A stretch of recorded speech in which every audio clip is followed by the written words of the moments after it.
Hey. Hi, everybody. Good to see you. Yes, greetings.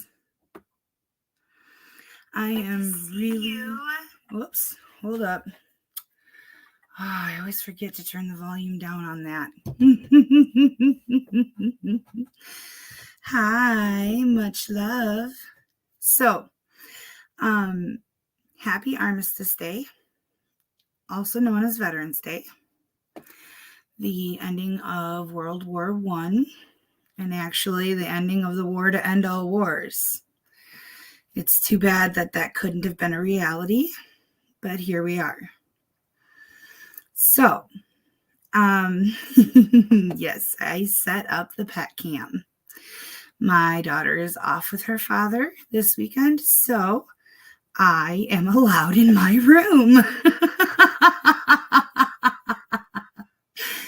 So I'm so happy to be here. I know I'm 12 hours late for this, but at 11:11, I am going to do 2 minutes of silence.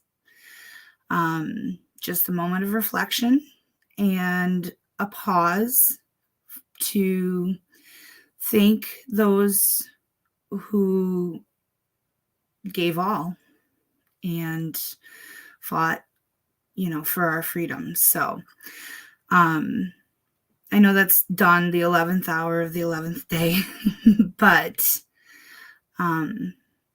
I wasn't on this morning, but I am on at 11, so I'm gonna do that. Yeah. April is the party. Oh. Oh, you guys are so great. Hi, Thomas. I'm sorry you're not feeling well, but I hope you feel better soon. And I hope this helps you. We're all gonna just have a party together.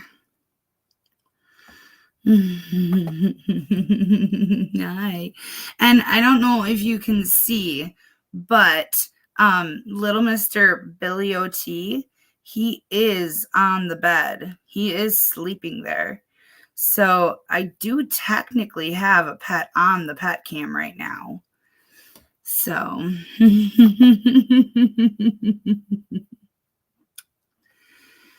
good to hear that. Yeah. That makes me happy. Yes, pet cam action. He is just sprawled out. Hey, Holly love. Good to see you. So glad you made it. Well, I have just a few minutes before doing the 2 minutes of silence. So I am going to throw on just a quick one. It's just cute little quick thing.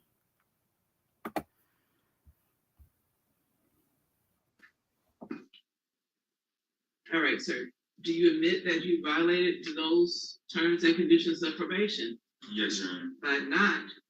By picking up a new case and having further police contact? Yes, Your Honor. All right, the court will accept that admission, find that he did violate his probation on those two cases. We will schedule this for a sentencing date of January 26th. I was January 26th. Thank you, Your Honor. January 26th, that's in person. That's 2024 at 9 o'clock in person. The jury trial scheduled for April 1st, 2024 is canceled. I'm going to give Mr. Tate a personal bond. Sir, you shall report to the Clinton Street Probation Department. They're going to interview you and they will prepare a report for me. I must have that report on your sentencing date of January 26, 2024. If you move or change your telephone number, you must contact the probation department immediately. If I do not have that report because of something you did, sir, I'm going to revoke your bond and put you in a Wayne County jail until I get that report done. Yes, Your Honor. Now, you must report to your field agent within 24 hours of your release from the Wayne County jail. He will still be on a tether, and you can go to work, meet with your lawyer, and your hours will be, what time does he go to work, Mr. Upshaw? was under 5 to 5, Your Honor. 5 in the morning, 5 in the afternoon. So your hours will be 4 to 6 p.m. But what about if he started having problems when he went off in the factory? All right. So I will give you a personal bond, no tether, but I promise you, sir, if you don't show up for your sentencing, they will find you. And this will not be probation. Yes, Your Honor. You will go straight. This will be an MDOC sentence. You understand that? Yes, Your Honor. Anything else needed today? Not to people, Your Honor. No, Your Honor. All right, that concludes this hearing.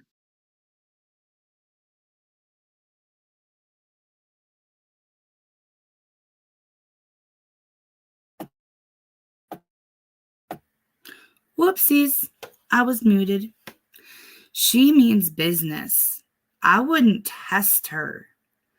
And I couldn't do a whole lot for the audio on that clip. And I couldn't get much for any other clips off of that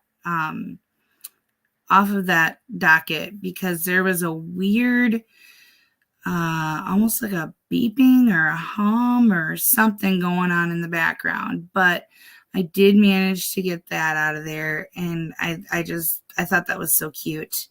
Because she wasn't playing.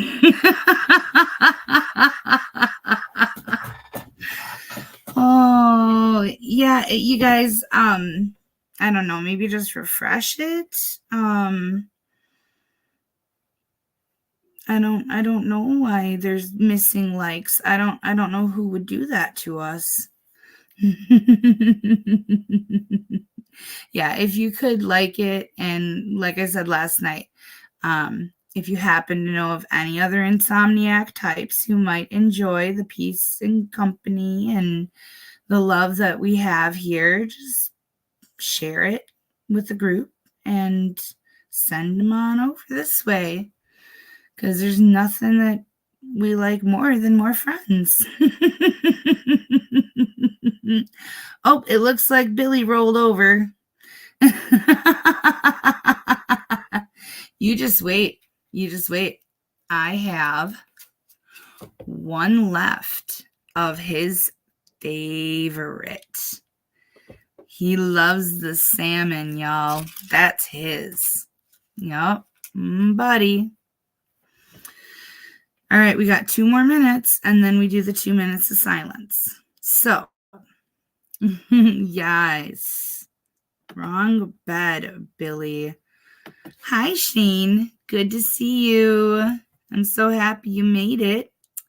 And there's my Emily. Hi, love.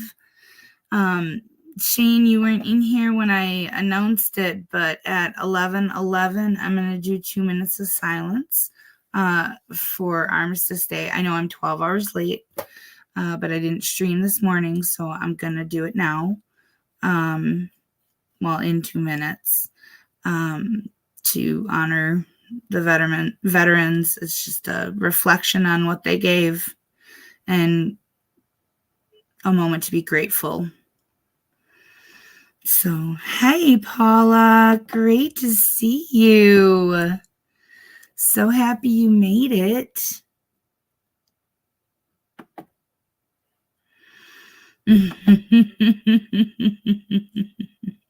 The toe dippers. That's an interesting thought. Yep.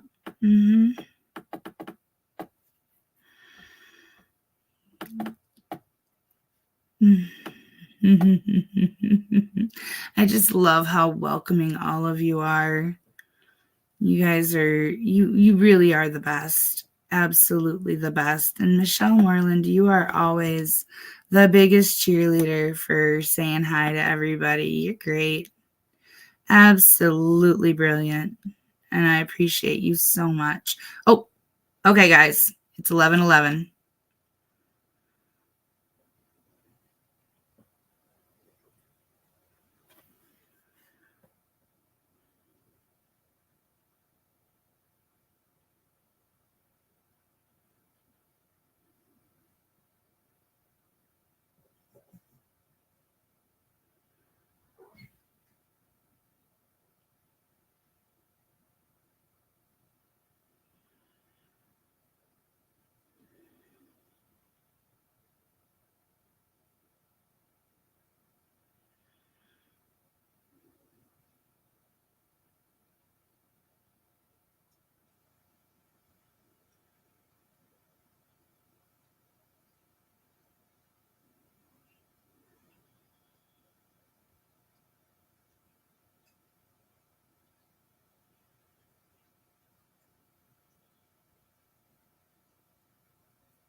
All right. Thank you all for joining me in that. I appreciate it. Hi, everybody who has come in during the moment of silence. All right. So, should we get the party started? Get the clips going. I see Earl had joined the Pat Cam, and then Billy didn't do anything, so he decided it wasn't any fun anymore. I don't know where he hopped off to. He's a goofy one. He really is. Ah! My computer's making noises at me.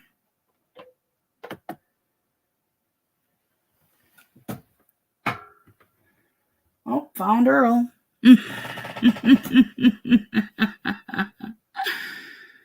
Oh, he heard me talking about him. That was it. All right. So let's start off with a little Judge Slay. How about it? Number 39, People versus Bryce Valerio, 23222 FH. Janet for the people. I had my volume up. Good afternoon, Mr. Valerio. Good afternoon, Your Honor. Bryce Valerio. Keenan Noveski versus Assistant Public Defender. Yeah, I know. And Ms. Noveski. I'm gonna hold this line. Can hear you. Okay, how are we proceeding today? Your Honor, we did meet in chambers. There's additional information that the court needs, so I'd like to adjourn to do a mitigation letter. And I am renewing my request for bond, and I did give the court additional information that you requested from CMH. Okay. Earl. All right. Well, as for pretrial, when do we want to put this out, Ms. Noveski, for your mitigation? Probably 3 weeks. 12/7? Earl.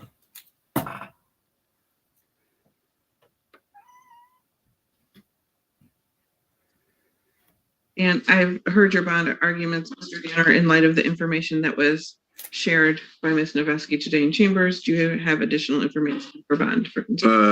Just for clarification, that the information that was provided was about his prior CMH consumption, but that occurred at the same time when this offense occurred. So the idea that that would have any relevance to the protection of the community, or any relevance of him coming to court, or any relevance of him complying with court orders, or not going out and breaking the law again, CMH would not have anything to do with that.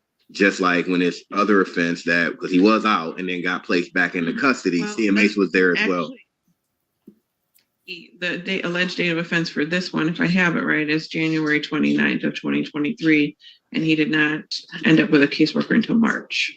Yes, I'm sorry. So his other offense that he committed while on bond, he had CMH help, and then also when he failed to appear for court, he was also with CMH. So the idea is that he was already out of those same services and ended up right back in. So to say that the exact same thing that landed him in here would be the same thing that will keep him out, Your Honor, that makes that really does, that defies logic.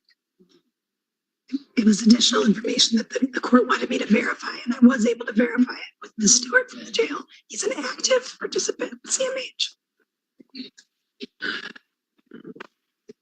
And he's willing to wear a tether if the court would grant him a bond.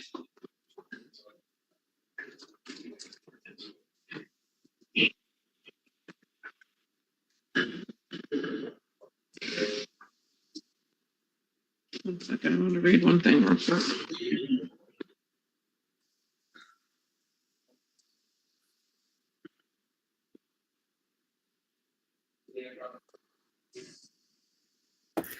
Billy's the better hunter. He managed to make it through over a year of probation without having any violations when he was with CMH before. Ms. Noveski, where would he go? 1 second, Judge.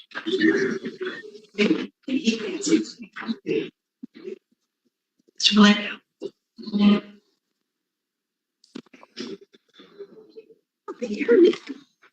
Mr. Valerio, Yes, Your Honor.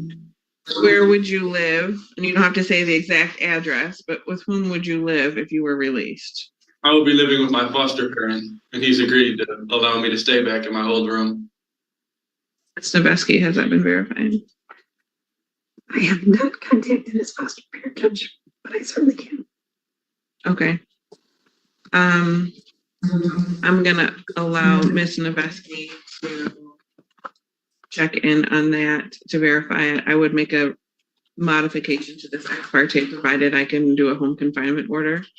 But my order would be to release to a residential treatment based on the letter that I shared with you last time that he had sent into chambers about his need for residential treatment and rehabilitation. So I would do that. He would be required to have a GPS tether before release. And I would need the address, Ms. Noveski, and consent from those he'd be staying with. So I will look at that again. Did you want to schedule this next week in case?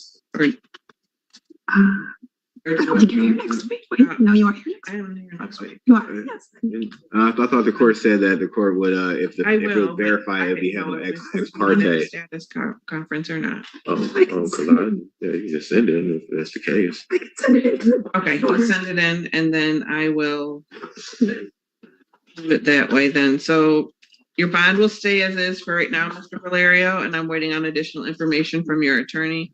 Your next court date is December the 7th at 1:30.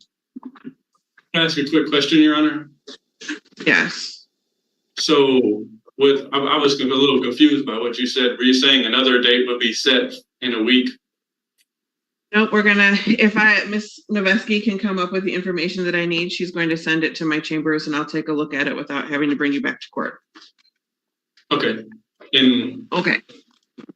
All right, thank you, And Your Ms. Honor. Noveski needs to be in front of me again. She knows how to find me. All right, thank you, Your Honor.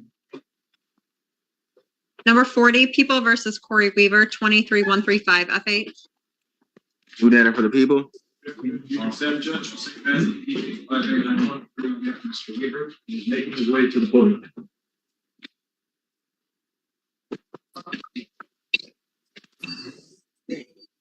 Mr. Weaver, please state your name for the record. Corey Weaver. Thank you, Judge. Banner.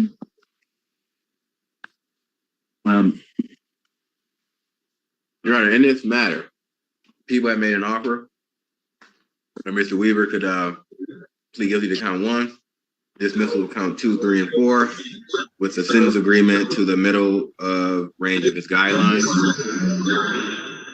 It is my understanding that there's a piece of discovery that was provided to prior counsel but has not been provided to current counsel, which are the medical records that surmise the basis for count 1.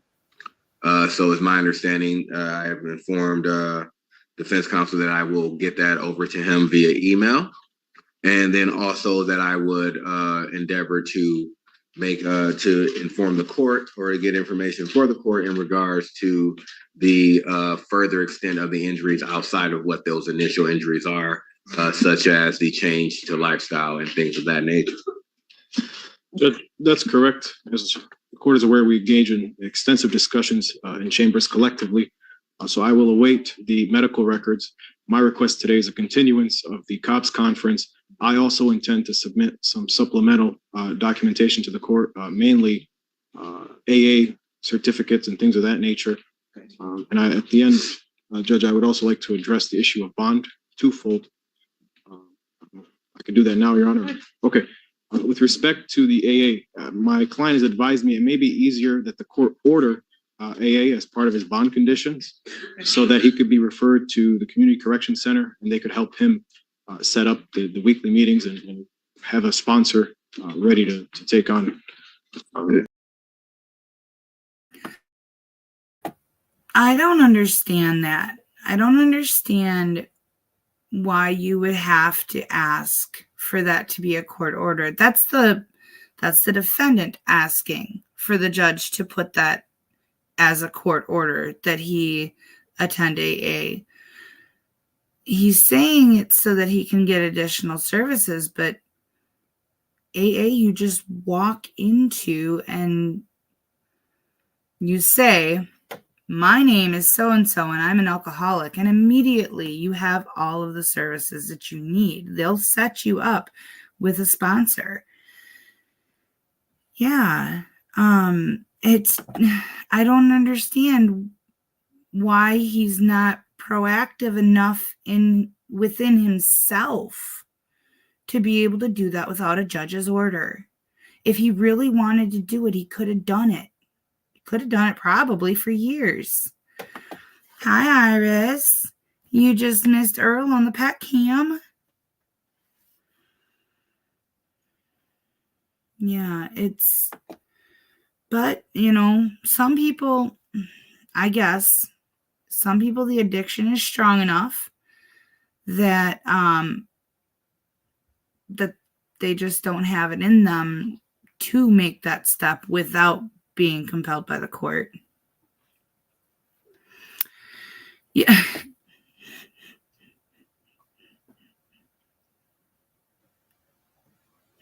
Enjoy your whiskey, Iris. You've earned it. I love you to pieces. You know that. Your Honor, I am one who fully believes in individual responsibility. And if you want something from this court and you want to show that you're actually responsible, there are AA meetings all over the county, no matter where you live at. They have them in person, they have them virtually. There's somebody who might be able to help you if you go down to the basement of the courthouse before you leave. Miss Sample, her office is across from the elevators when you come out. She runs our treatment court. She could probably give you a local book of all the AA meetings and when they happen. And the website, there's like an app that shows you 24 hours a day, 7 days a week in this community where Yes, ma'am. at those meetings, you're just going to have to speak up and ask. Yes, ma'am. If you need help, Community Corrections isn't going to help you get a sponsor. Okay. But if you would like additional resources or you feel like you want to be an outpatient program, I can order the Community Corrections outpatient program because you have a pending felony case, you wouldn't have to pay for it. So you could be in treatment for free. Yeah, I'll do it. I'll make it happen. Blackberry Judge, brandy. his only hesitancy stems from the fact that he successfully obtained full-time employment. And so I think he fears perhaps a conflict between treatment scheduling and How about this, Mr. Weaver? You look in to find out when those classes are at community corrections. If they don't interfere with your work schedule, you should probably take advantage of those. Yes, ma'am. Due to my work schedule, ma'am, I'm a. hold on, I got it. Secondly, Judge, the court was gracious enough to grant Mr. Weaver a bond, and part of his conditions, home confinement. So he's able to travel to and from work. The remaining time is spent at home. He, again, Judge, has successfully obtained employment at a fast food restaurant, local fast food restaurant. There's an issue with respect to the hours that he's working. A lot of times his manager will call him for shifts that are available, last minute notice, and he has the option of picking them up. He is caring currently for his 3 children. He's also supporting his mother. He cares for his nephew and niece as well. So, Judge, what I'm asking the court to do is allow him, remove the condition of home confinement, really just so that he can pick up these additional hours for work. Alternatively, He can work that out with his supervision agent. He told me that I guess to have it written on my schedule. So my supervisor, she scheduled me, but she be wanting me to pick up days because I'm going to be a shift supervisor. So I got to be able to work when she need me. But it got to be, I can't just go into work without talking to my tether agent. So like the days, like I can show you text message when she needed me 2 days ago. I couldn't go. Supervision agent. Brian Jr. Brian Levitt. Yeah, Brian Levitt Jr. Yeah, Brian Levitt is the tether agent. Yeah, so I can't You pick should up. be able to put in is you have home confinement with GPS is that if you are in your place of employment, whatever the address is of that, JCS should not pick you up. That's not a violation. Okay. So you can go to work if you can pick up more schedules, you can do that, but you've got to be at work. Okay. So You'll have to backdate those and get proof that you were there, your schedule or time card or whatever it is to show your supervision agent, but your GPS location. That's what I was just going to say. Yes, ma'am. So that will happen and that should be amended. Council, you can prepare an order for that. thank you, Judge. Good idea. I'll be back, Okay, guys. so we're back on. How much time do we both need? Judge, I would ask for anywhere from 45 to 60 days because I'm not too familiar with how long it takes to be enrolled in the AA courses. And I'd also like an opportunity to review the medical records as well. So I 30 think, seconds. You don't get enrolled, you just go. well, Judge, also the medical records that are going to be provided, I don't know how, Your Honor, I'll put it like whatever day defense counsel thinks he needs, I guess that's fine, but I think 45 days is extensive. I mean, that's a long time to just review some medical records. We'll do January 4th. that works, Judge. Thank you, Your Honor. Great day to you. Okay, Ms. Noveski, do you have any of those AA books or anything from sobriety court? There's one outside on the sitting right outside on that circle table. On that circle table right out there. Yep, it's a yellow and brown thing that says Home and New Vision. Got all the resources right there. See? Okay, well, we're gonna get you one. They're out on the tables. Yeah, they're on the. If anybody needs them, they're right out there. Numbers 1 and 2, People versus Ronald Bishop, 22-537 FH, 22-536 FH. Louisiana for the people. And good afternoon, Your Honor. Attorney Jeff McCarty, P42633 on behalf of 22537. Is Marcia here? I don't see Marsha. He doesn't know anything. I don't know. Does she? I mean, I guess either way, I mean, all that matters is whether or not they got his competency stuff back from Wayne County. Did it come back, Counselor? It did, Judge. They found him competent. He has a final conference scheduled for November 21st. It looks like they've reached a tentative plea agreement. It will hopefully be finalized on November 21st. I would ask to just put these matters over like perhaps the first week or soon thereafter as could be heard. Thank you. Mr. Bishop, can you hear all that, sir? Yes, ma'am. Okay, the next docket that we have is November the 30th after that. So I'm going to adjourn this date till then. And Mr. Danner, your office can handle the writ. And where is he at? Wayne County, right? Wayne County. Right. Yeah. Okay, we'll see you back on the 30th. Okay, Mr. Bishop? Okay, thank you. What time is that, Judge? Is that 1:30 I beg your call? pardon? 1:30, Your Honor? 1:30. Any possibility it can be heard in the morning? No, sir. All righty, 1:30. Number 25, People versus Jarek McCormick, 23175 FC. Lou Danner for the people. And good afternoon, Your Honor. May it please this honorable court, Rita Young, B44626, appearing on behalf of Mr. Jarek McCormick, who is present by Zoom. Mr. McCormick, can you state your full name for the judge, please? Mr. McCormick, can you get the correctional officer to unmute you, please? Yeah, Jason. Hi, Mr. McCormick. So, Your Honor, we have a resolution to this matter. Mr. McCormick is going to be pleading no contest to count one. The reason for the no contest plea is potential civil liability. At the time of sentencing, counts 2, 3, 4, and 5 will be dismissed, as well as the habitual offenders notice will be dismissed as well. There is a sentence agreement in this matter to 15 years to 22 and a half years in the Michigan Department of Corrections. For the no contest plea, I have Washtenaw County Sheriff's Department report 23-18543 for the court's review. Mr. McCormick, I know we had a little extra time with last week, but did you have enough time to speak to Ms. Young about this plea offer? Yes. And do you want to go forward with that today, sir?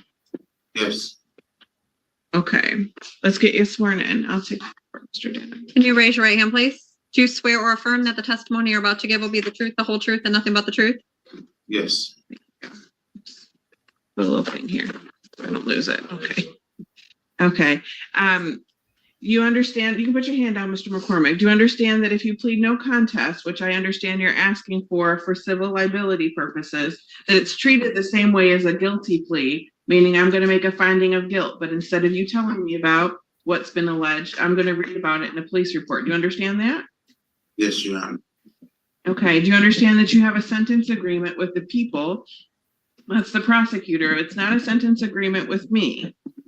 If I find that you have violated the terms of your bond in some way, or there's something very shocking, I may not follow that. Do you understand? Yes, Your Honor.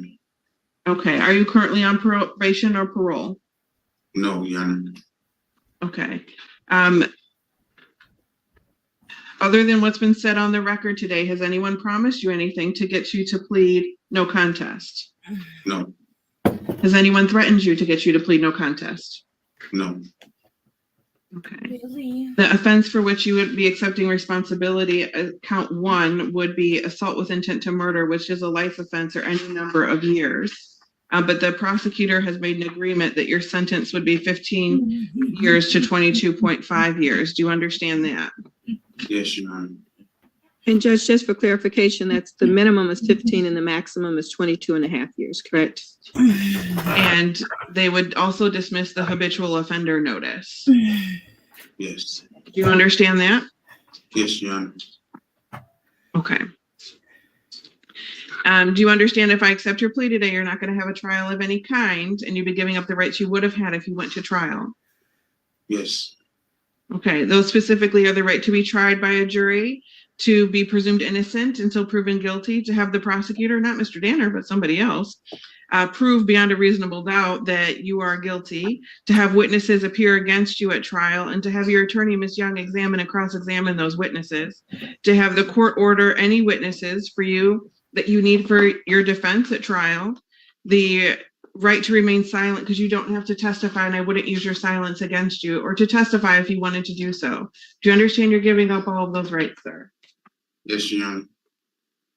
Do you understand that you can't come back later and tell me your plea was a result of something that you're not telling me about right now? I understand. Is this your choice, sir? Yes, Your Honor.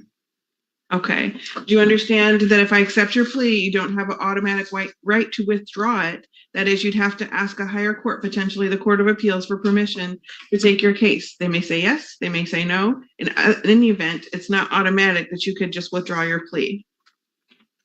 Do you understand that? Yes.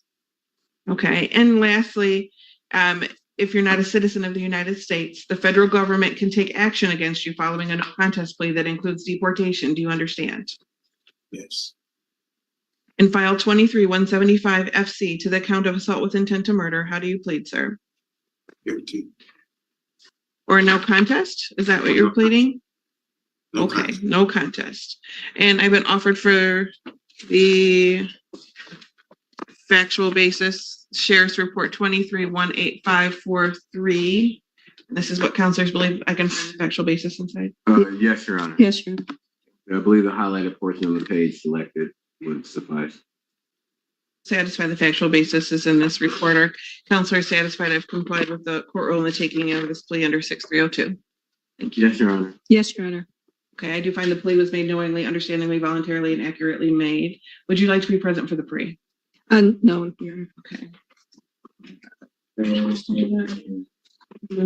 We'll set your case for sentencing, sir. December 14th. December the 14th. Does that date work for you, Ms. Young? Yes, Your Honor. Your Honor, could we possibly get a later date to make sure the PSI is done? Yeah, the new system has been really fantastic. I know you guys love it, don't you? Okay. The 28th. 28th, does that work for you still, Ms.? December 28th? Yes. And that would be an afternoon time? Can I get January? No. Well, we got the 28th. That's okay. Like we'll all be there then. As long as he's getting credit for time served. He is. He's getting credit right now. So I'm asking, I'm not you trying. want me to answer that? I can get it for you. It rings again. I get to take it. Okay. We will see you for sentencing, sir, on 12/28 at 23 at 1:30. And Mr. McCormick, since you said no contest, please do not make any statement regarding what happened during your pre-sentence investigation, okay? Okay. Thank you, Your Honor. Oh, yeah. Yeah. Thanks. Yes, And Your Honor, that would be the trial is canceled for the 20th. it is. Thank you. Happy Thanksgiving. I cleared a year before I left. Same to you and your staff, Your Honor. Thank you. He does on his way back. He's okay.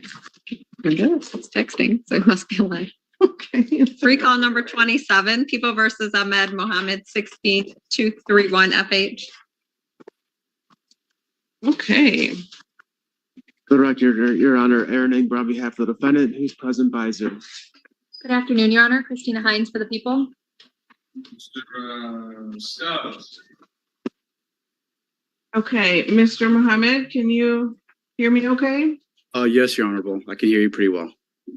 Okay, I have what's been presented to the court as a stipulated order requesting that 2016 conviction be vacated, indicating that it was unknowing and involuntary. I don't know anything about the merits of this, but I trust that both parties have done their diligence in regarding the plea, and they've asked us to be entered today, and then given an opportunity to re-advise the defendant of his rights to a trial. And then I understand you have a plea agreement.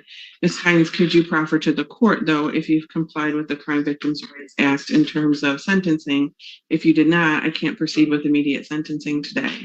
Yes, Your Honor, we did. Our victim advocate, Rochelle Wilson, did call the victim's wife in this case, spoke to her about some of the merits of the case. The victim's wife did not advised that she believed that the prosecutor's office should do whatever was in the interest of justice, and stated she did not want to be contacted again about the case. Okay, so we can go forward today without a victim impact statement. Yes, Your Honor, and I did want to just clarify for the record that I believe counsel provided information to the court about the merits via email. Yes. Okay. It's understanding that I'm not making a finding as to that, but you are agreeing. Okay. Yes. In regards to the wantonness. Okay. That's count one, but I guess I'll leave the record alone there because you haven't asked me to make a ruling on it. Okay. So I will sign that, vacating that initial plea. I now have an amended information that was presented to the court, and I can, are you going to file this downstairs as well? Yes, it'll all be filed, but wanted to have it to you. I appreciate that. Okay, Mr. Mohammed, understanding that your plea from March 10th of 2016 has now been vacated, we're back to what we would call pretrial status. And I understand there's an offer from the people.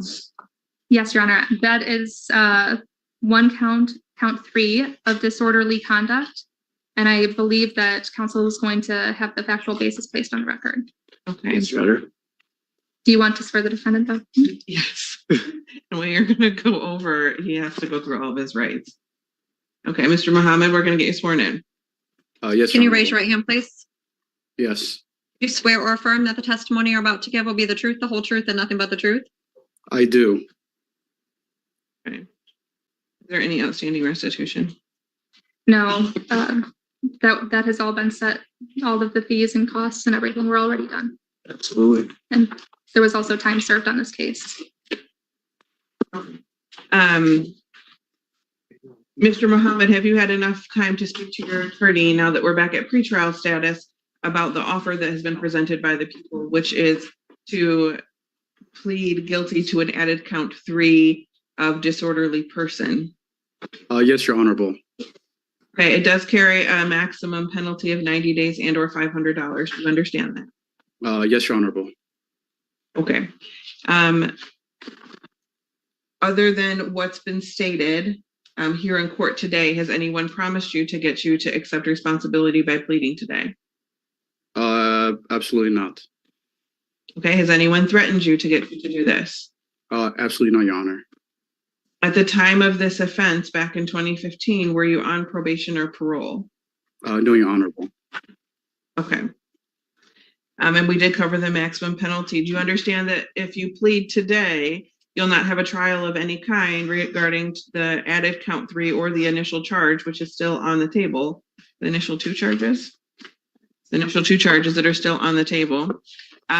You'd be giving up the right to be tried by a jury, to be presumed innocent until proven guilty, to require the prosecutor prove beyond a reasonable doubt in court that you have committed these offenses that were charged on the original information, to have witnesses against you appear at trial and allow your attorney to examine and cross-examine them, or to have the court order witnesses on your behalf by virtue of subpoena to appear for your defense.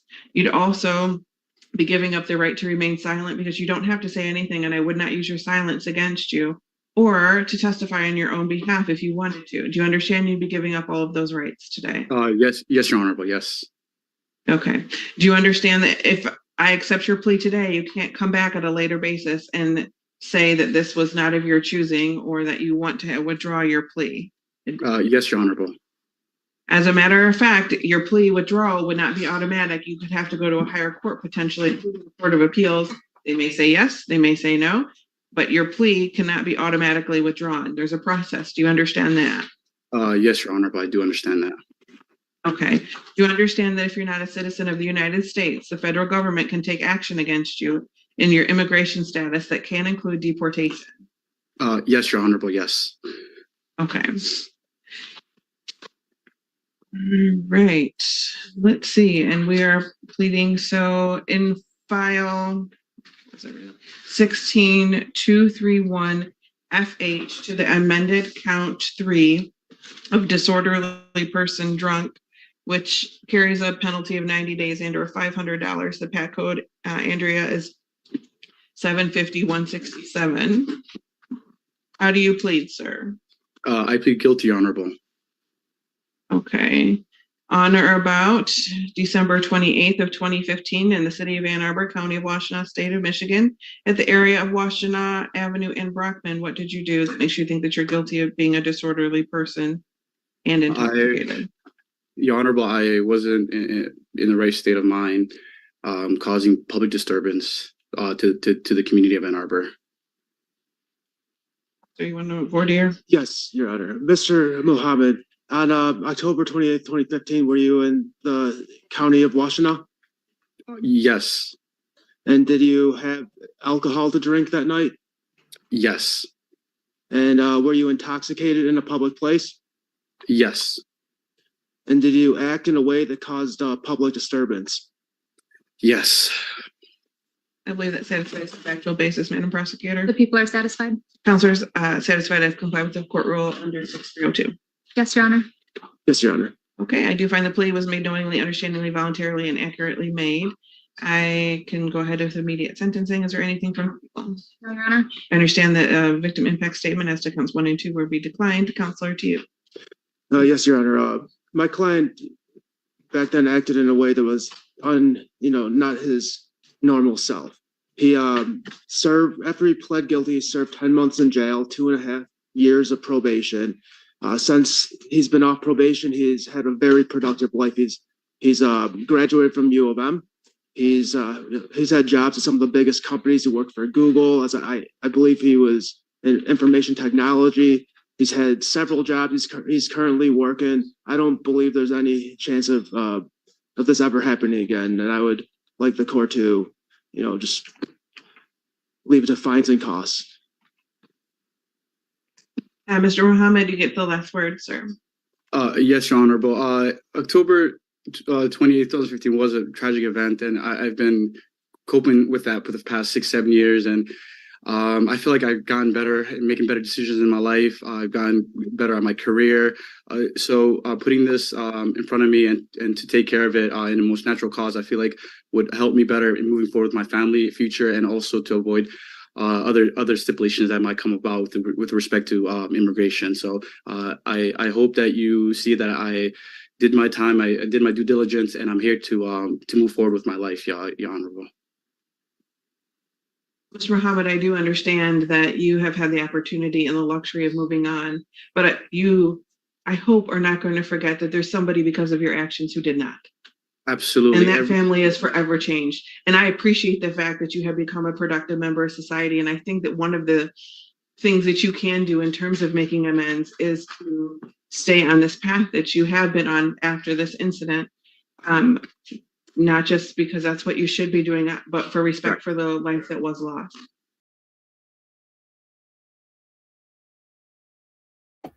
I believe if you listened to what he was saying a moment ago, he had mentioned immigration.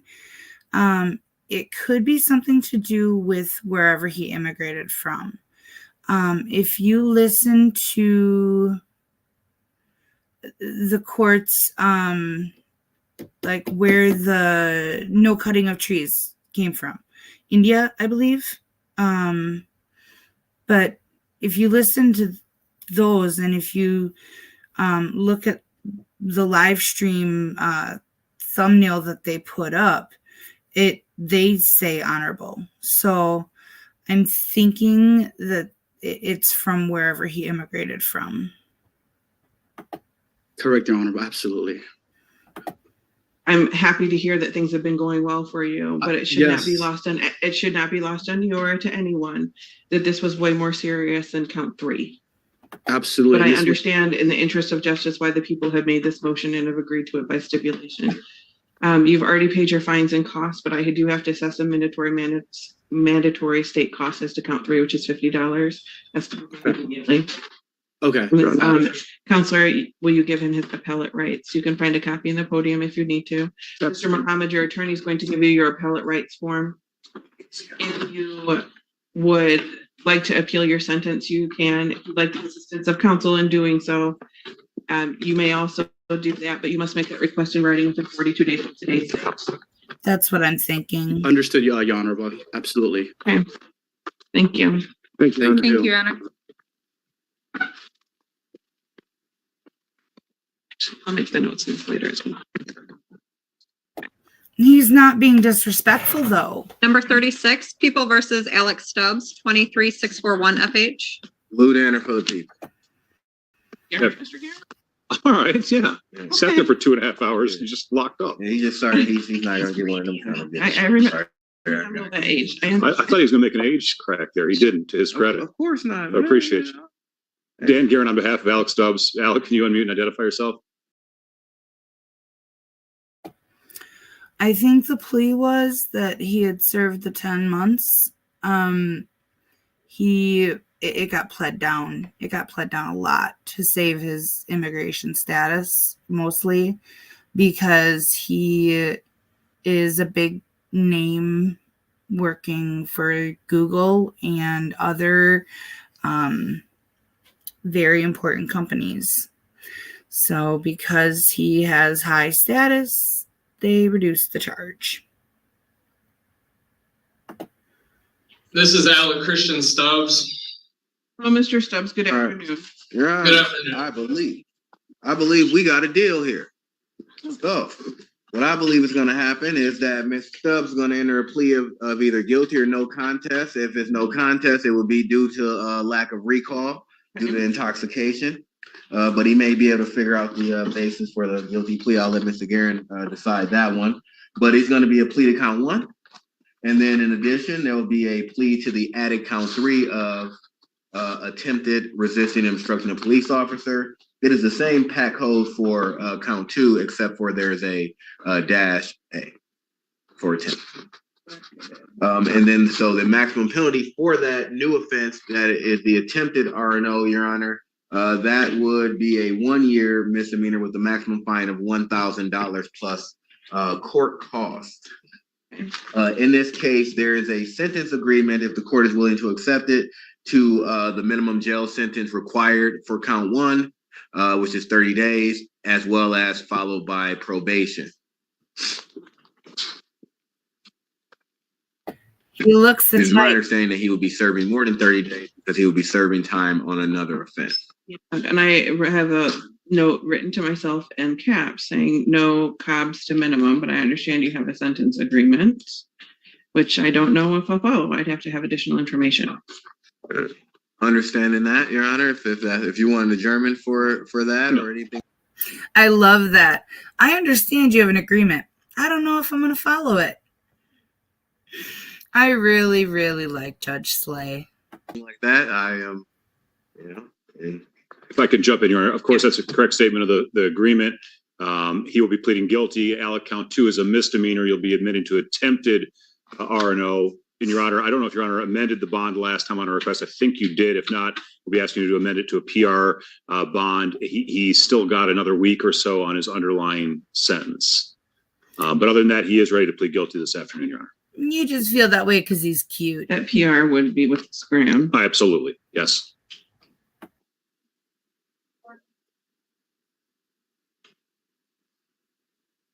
Andrew, can I have a community corrections order too, please? Thank you.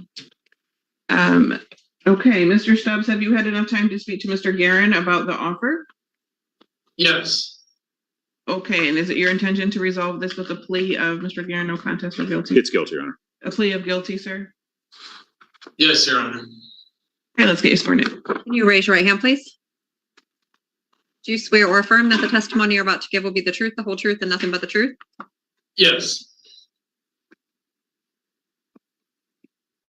Mr. Stubbs, this is do you funny. understand the plea agreement that Mr. Danner put forward that you would plead guilty as charged to count 1, which carries a maximum penalty of 5 years in the Michigan Department of Corrections, at least 30 days in jail, 48 hours to be served consecutively, 60 to 100 days of community service and rehabilitative programs, the cost of prosecution, and reimbursing the government for emergency expenses relating to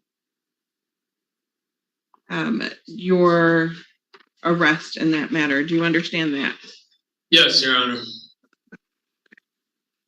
Do you understand that you have a sentence agreement with the people, and that's an agreement between you and the prosecutor? However, it's not an agreement with me, and I could not follow it at the time of sentencing. You can put your hand down, Mr. Stubbs. One of the things that I look for is that when you're out in the community, that you not violate any more laws, and that you're compliant with the scram tether that you'll be given prior to your release. Do you understand that?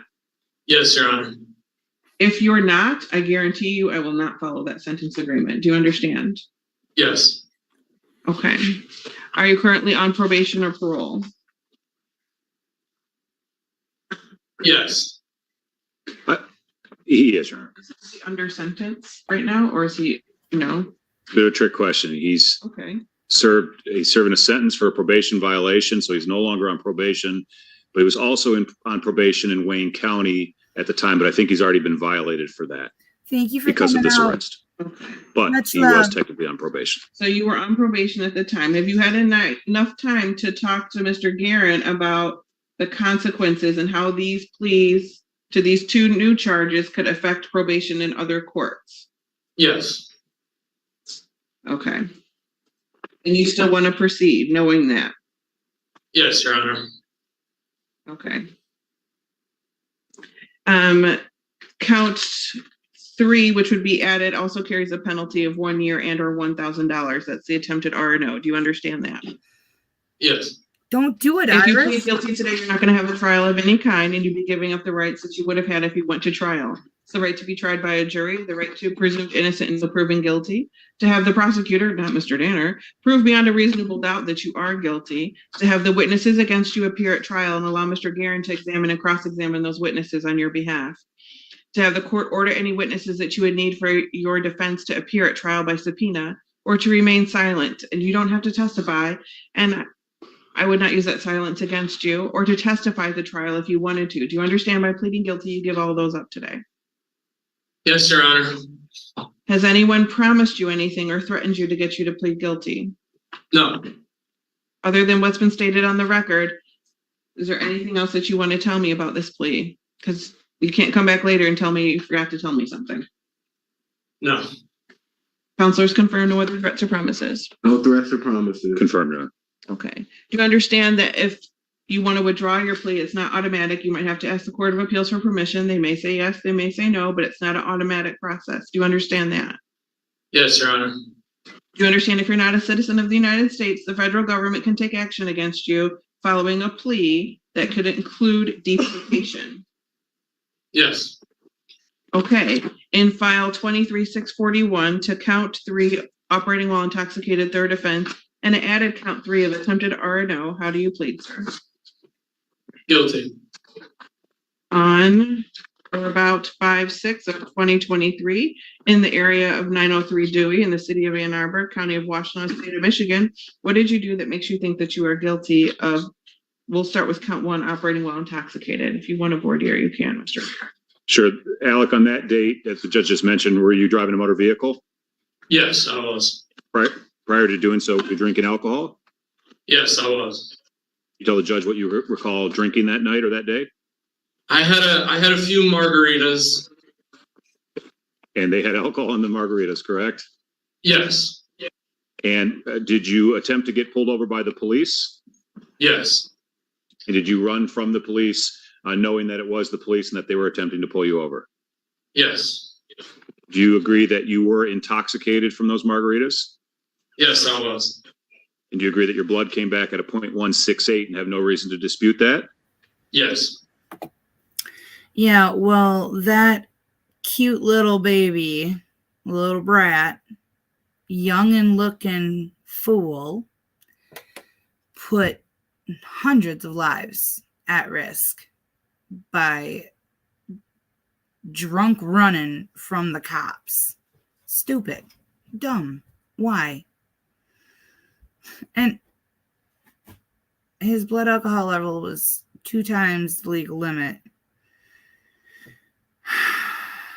No. Oh, golly, for real? You telling me you don't like nothing fruity? It's not a girl's drink. For crying out loud, they've got manly flavors. I do happen to like my strawberry margarita with sugar on the rim, or a strawberry daiquiri, whichever. I like it blended. Yeah. Maybe they weren't blended margaritas, which are typically the girly drinks. Maybe he had the margarita on the rocks, the tart lemony one or something. I don't know. Alcohol is alcohol, and damn it, if you're going to drink it, at least drink something that tastes good. And you also agree you had 2 prior convictions for OWI on February 7th, 2022 and May 11th, 2022 in the 15th District Court? Yes. People are satisfied, Your Honor. As are we, Your Honor. I don't anymore, but you're As am I. And the counselor is satisfied that I've complied with court rule number 6302. Yes, Your Honor. Yes, Your Honor. This plea was made knowingly, understandingly, voluntarily, and accurately made. Would you like to be present for the plea? No, Your Honor. Thank you. Okay. And sentencing will be set out of custody. January 4th. January 4th, Mr. Guerin, does that work for you? It does. Thank you. Okay. Mr. Stubs, couple of things. I'm going to change your bond So when you're able to be released, you can be released, but you're gonna have a scram unit on your ankle before you leave. Okay. So community corrections will come over and put that on.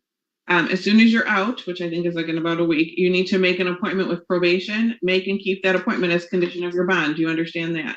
Yes, I do. Okay. Ooh, a scram unit. Oh, how many excuses are we going to hear out of this one?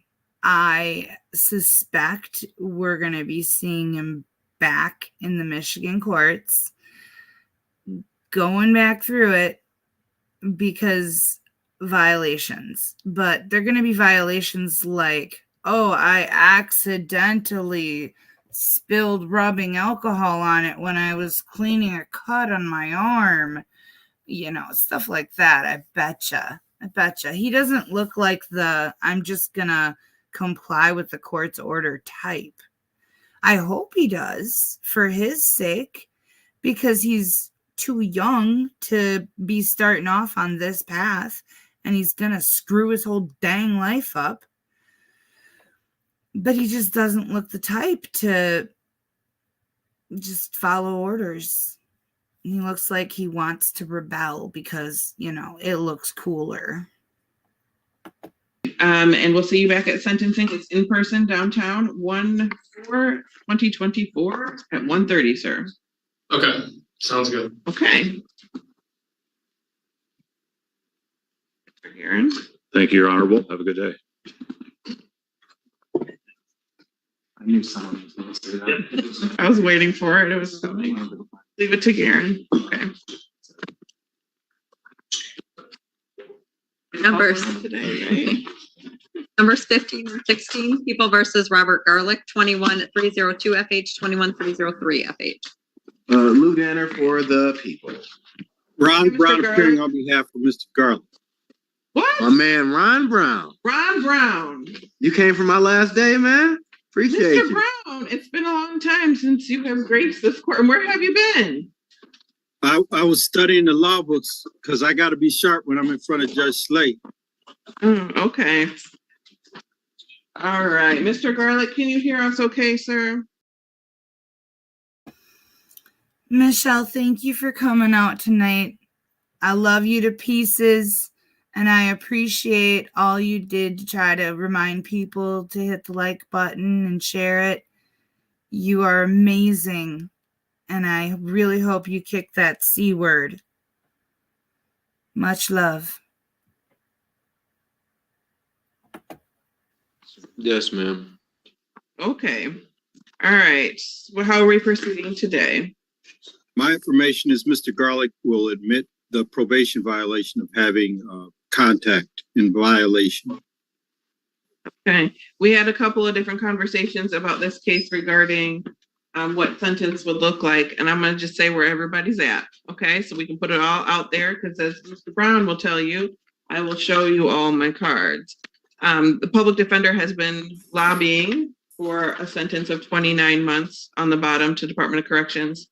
Mr. Danner is willing to be at 48 months, and the Department of Corrections is closer to 57, which quite honestly was where I was at too. But we had some longer conversations regarding Mr. Garlick and Chambers, and I'm willing to sentence you for 48 months to 10 years in the Michigan Department of Corrections. Mr. Garlick, knowing that, are you still interested in proceeding with this violation? Unfortunately, yes, Your Honor. Unfortunately, yes. Okay, let's get you sworn in. Can you raise your right hand, please? Swear or affirm that the testimony you're about to give will be the truth, the whole truth, and nothing but the truth? Yeah, I do. Wow, I want to know what he did that he has the balls to be that indignant about it. Okay. Mr. Garlick, you can put your hand down. Have you had enough time to speak to the public defender about this plea and what the consequences are of that, sir? Yes, Your Honor. Okay. And is your understanding of the plea agreement that if you admit to this violation, that I would sentence you to 48 months to 10 years in the Michigan Department of Corrections? Yes, ma'am. Mr. Brown, do you know if there's any credit right now? No, Your Honor. Okay, But I would ask for any and all credit that he's entitled to. Of course. 467. 467. Okay. And I did not do that math on my own at all. Okay. In addition to that, has anyone forced you or threatened you to take this plea? No, ma'am. Has anyone promised you anything to get this plea done? No, Your Honor. Okay, Mr. Brown, Mr. Danner, anything, any promises or threats that you're aware of? None, Your Honor. No, Your Honor. You understand if I accept your plea, you're waiving your right to a hearing that you are entitled to have, where you would require the prosecutor to prove by a preponderance of evidence that you have violated the probation terms, to have your attorney, Mr. Brown, examine and cross-examine any witnesses that you would be called to testify or to testify against you, to produce your own witnesses if you wanted to by court order or subpoena, to testify at the hearing, or to remain silent and your silence would not be used against you, or to require an in-person hearing now to have this resolved. Do you understand that? Yes, Your Honor. You understand if I accept your plea, you don't have an automatic right to an appeal your plea or your sentence that would potentially immediately follow. You'd have to ask the Court of Appeals for permission. They may say yes, they may say no, but it's not an automatic process. Do you understand that? Yes, ma'am. Okay. You were put on probation. See if I have this. On 9/8 of 2021 to Judge Brown for, gotta have another, what are the case numbers? 21-103? 21-303. 303 and 302. And the other one. Counselor's approach. You were put on probation on 9/8 of 2021 to Judge Brown, and the maximum penalty that you could be sentenced would be up to 10 years in the Michigan Department of Corrections. Do you understand that? Yes, ma'am. Taking judicial notice that you were on probation and what your conditions were at the time, did you? I had edited it out, but when she said for counselors to approach, they took quite a long recess off camera. So they must have had some stuff to talk about. You violate your probation as alleged in the last violation of probation report. Unfortunately, yes. Okay, Mr. Brown, would you like to voir dire? If not, I'll do it. Annoying me. I'll defer to the court. Okay. Did you have verbal, written, electronic, or physical contact with Aaliyah Schroeder? Yes, ma'am. In fact, you sent her text messages while you were an inmate in the Lansing County Jail. Livingston County Jail? Yes, ma'am. That should be anything else from you? We're satisfied, Your Honor. Satisfied, Your Honor. Nothing additional. Counselors, are you satisfied of comply with the taking of the plea under 6445? Yes, Your Honor. Yes, Your Honor. Okay. Mr. Your Honor, Danner, is there a need to put this out for sentencing under the Crime Victims' Rights Act? There is no need for that. The only person we've been in contact with and can get in contact with is mother. She wouldn't be the person to make a statement. And given that it's an MDOC sentence, we'd ask for immediate sentencing, Your Honor. Okay. So it sounds like he violated some form of a TPO. So he's now facing 4 to 10 years for that. Wow. Dude, when they say leave her the fuck alone, maybe you should leave her the fuck alone.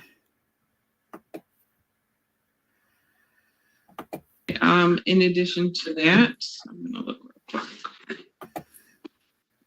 Your Honor, will this possibly be an in-person sentencing? Ask for it if he wants it. I mean, it doesn't change the sentence. It would just put this out a little longer. Are you getting credit now? No, Your Honor, he wouldn't be getting credit. We can do it today, but he doesn't want it done today. In case you couldn't hear Ms. Noveski, she said you could be sentenced today if you want. Emphasis added. I'd be okay with that to get it out of the way. And take care of this matter. Paula, I'm so Your sorry. Honor, people requesting. Rescoring of the guidelines and with no impact statement and understanding that prosecutors complied with the Crime Victims' Rights Act. We can go forward. I'll hear from the people first. Your Honor, in this matter, this is a compromise kind of sentence, so we just asked the court follow the sentence, knowing that Mr. Garlick's going to be spending a little bit of time in the Michigan Department of Corrections. I believe that this is warranted, and I just asked the court to sentence him accordingly to 48 months to 10 years in the Michigan Department of Corrections. That's as to count 1, and then there's count 4 to contend with as well. So then do we 365 credit for 467? I believe he would be maxed out as to count 4. Yes. So I have a question, Your Honor. Yes.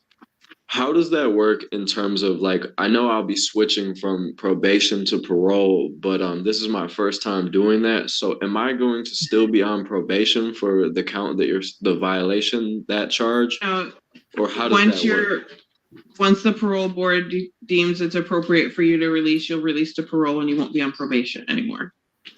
Okay, so that, but obviously all those same rules still apply when I'm released and things like that. There are no contact orders, that kind, yes. They'll give you, before you leave, you'll have all of your parole conditions, that somebody will go over them with you, but the no contact orders generally continue. Okay, thank you. You are welcome. Okay, Mr. Brown, to you. Nothing further, Your Honor. Ms. Noveski, would you like to add anything? Thank you. That's a no, thank you. And so it's 21-303. 2, both cases, right? 21-303 and 302, yes. Okay. So 302. I'm going to close out that case, 365. Okay. Mr. Garlick, you have the opportunity to have the last word before sentencing. What would you like to say, sir? I would just like to say, Your Honor, that well, first and foremost, I apologize for being in front of your court and for this matter. I do fully understand if it wasn't clear the first time, it's very clear this time how serious this matter is, and it was inappropriate of me to go around Aaliyah. No ifs, ands, or buts. It was definitely inappropriate, and I would just like to apologize to her and apologize to really the court and myself. I'm kind of beating myself up over this one because I was doing pretty decent on probation. I had a job, it doesn't matter at this point, but I just want to say I fully accept responsibility for my actions, and I would just like to move forward. And I apologize. Mr. Garlick, you'll have the opportunity to take a probably variety of classes when you are incarcerated and you're going to be away from our community for some time. I hope you take the opportunity to take those classes and to let it sink in, to understand why the charges that you have are issues that you have in your life. At some point, you're going to be out, you're going to be back in the community, and you need to be able to be in a relationship and abide by this one very simple truth, is that everyone deserves to be safe in their own home, regardless of who they live with and regardless of who they love. You understand me? Yes, ma'am, 100%. Okay, it is a sentence of the court in file 23-303 FH that you have 467 days credit. As to count 1, you'll serve 48 months to 10 years in the Michigan Department of Corrections. As to count 4, you'll serve 365 days credit for 467. That will close out that count. In file 21-302, I'm going to close that one out as well. I'm going to sentence you to 1 year, 365 days credit for 467. That will close out that file. You'll end up being on parole on just the one count and one case. Mr. Brown will get you a copy of your appellate rights. If you want to appeal today's sentence, you can do so. The most important thing for you to remember today is that if you'd like an attorney to help you with your appeal, you need to make that request in writing within 42 days of today's date. I wish you the best of luck, Mr. Garlick, and not to be seen in this courtroom again. Yes, ma'am. Does that put my out date to like 2028 or 2029, something of that? I'll let you talk to Mr. Brown about that and you're calculating your out date. Yes, ma'am. Thank you. Number 28, People versus Simon Obi, 23133 FH. Lieutenant for the people.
I was muted.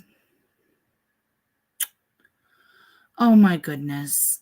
Y'all just need to learn to read lips. Between me and Mike, y'all just need to learn to read lips. I'm sorry, because we're probably not going to get any better at that.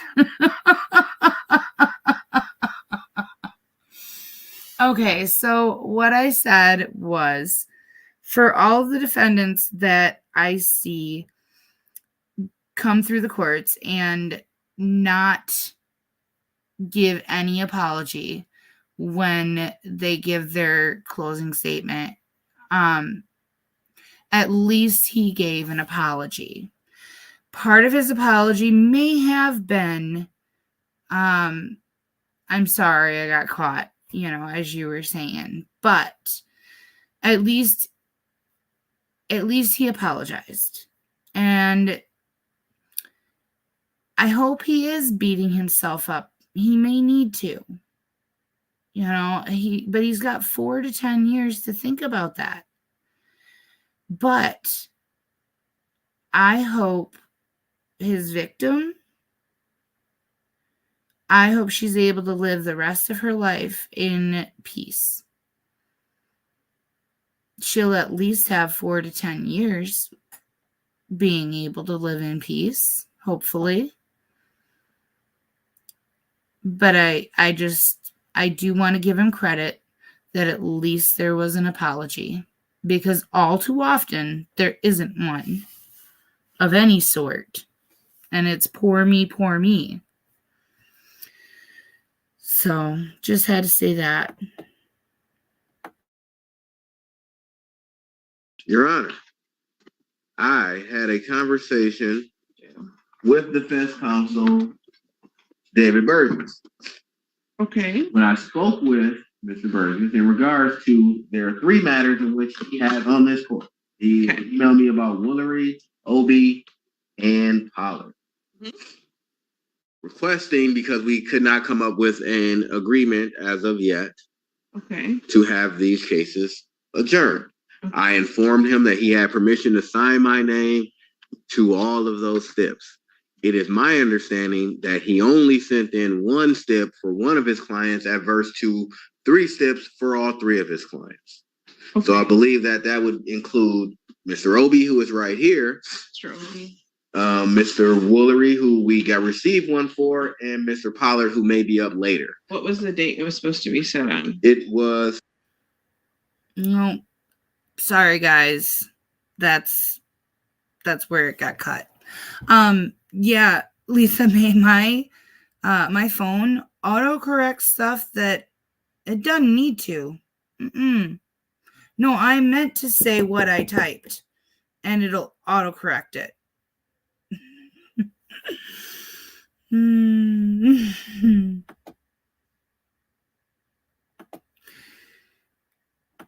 You guys are the best. You really are. What? I'm sorry. I didn't take it down. They took it down. Blame them.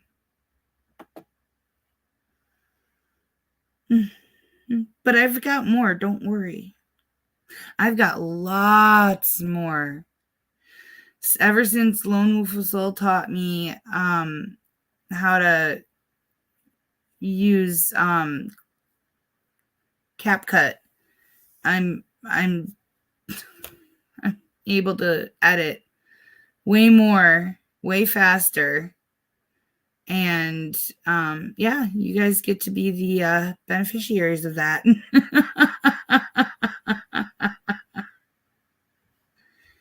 So let me see what's next. I mean, sometimes we pay attention to the court vids and sometimes we just sit there and talk. Oh, this one's fun.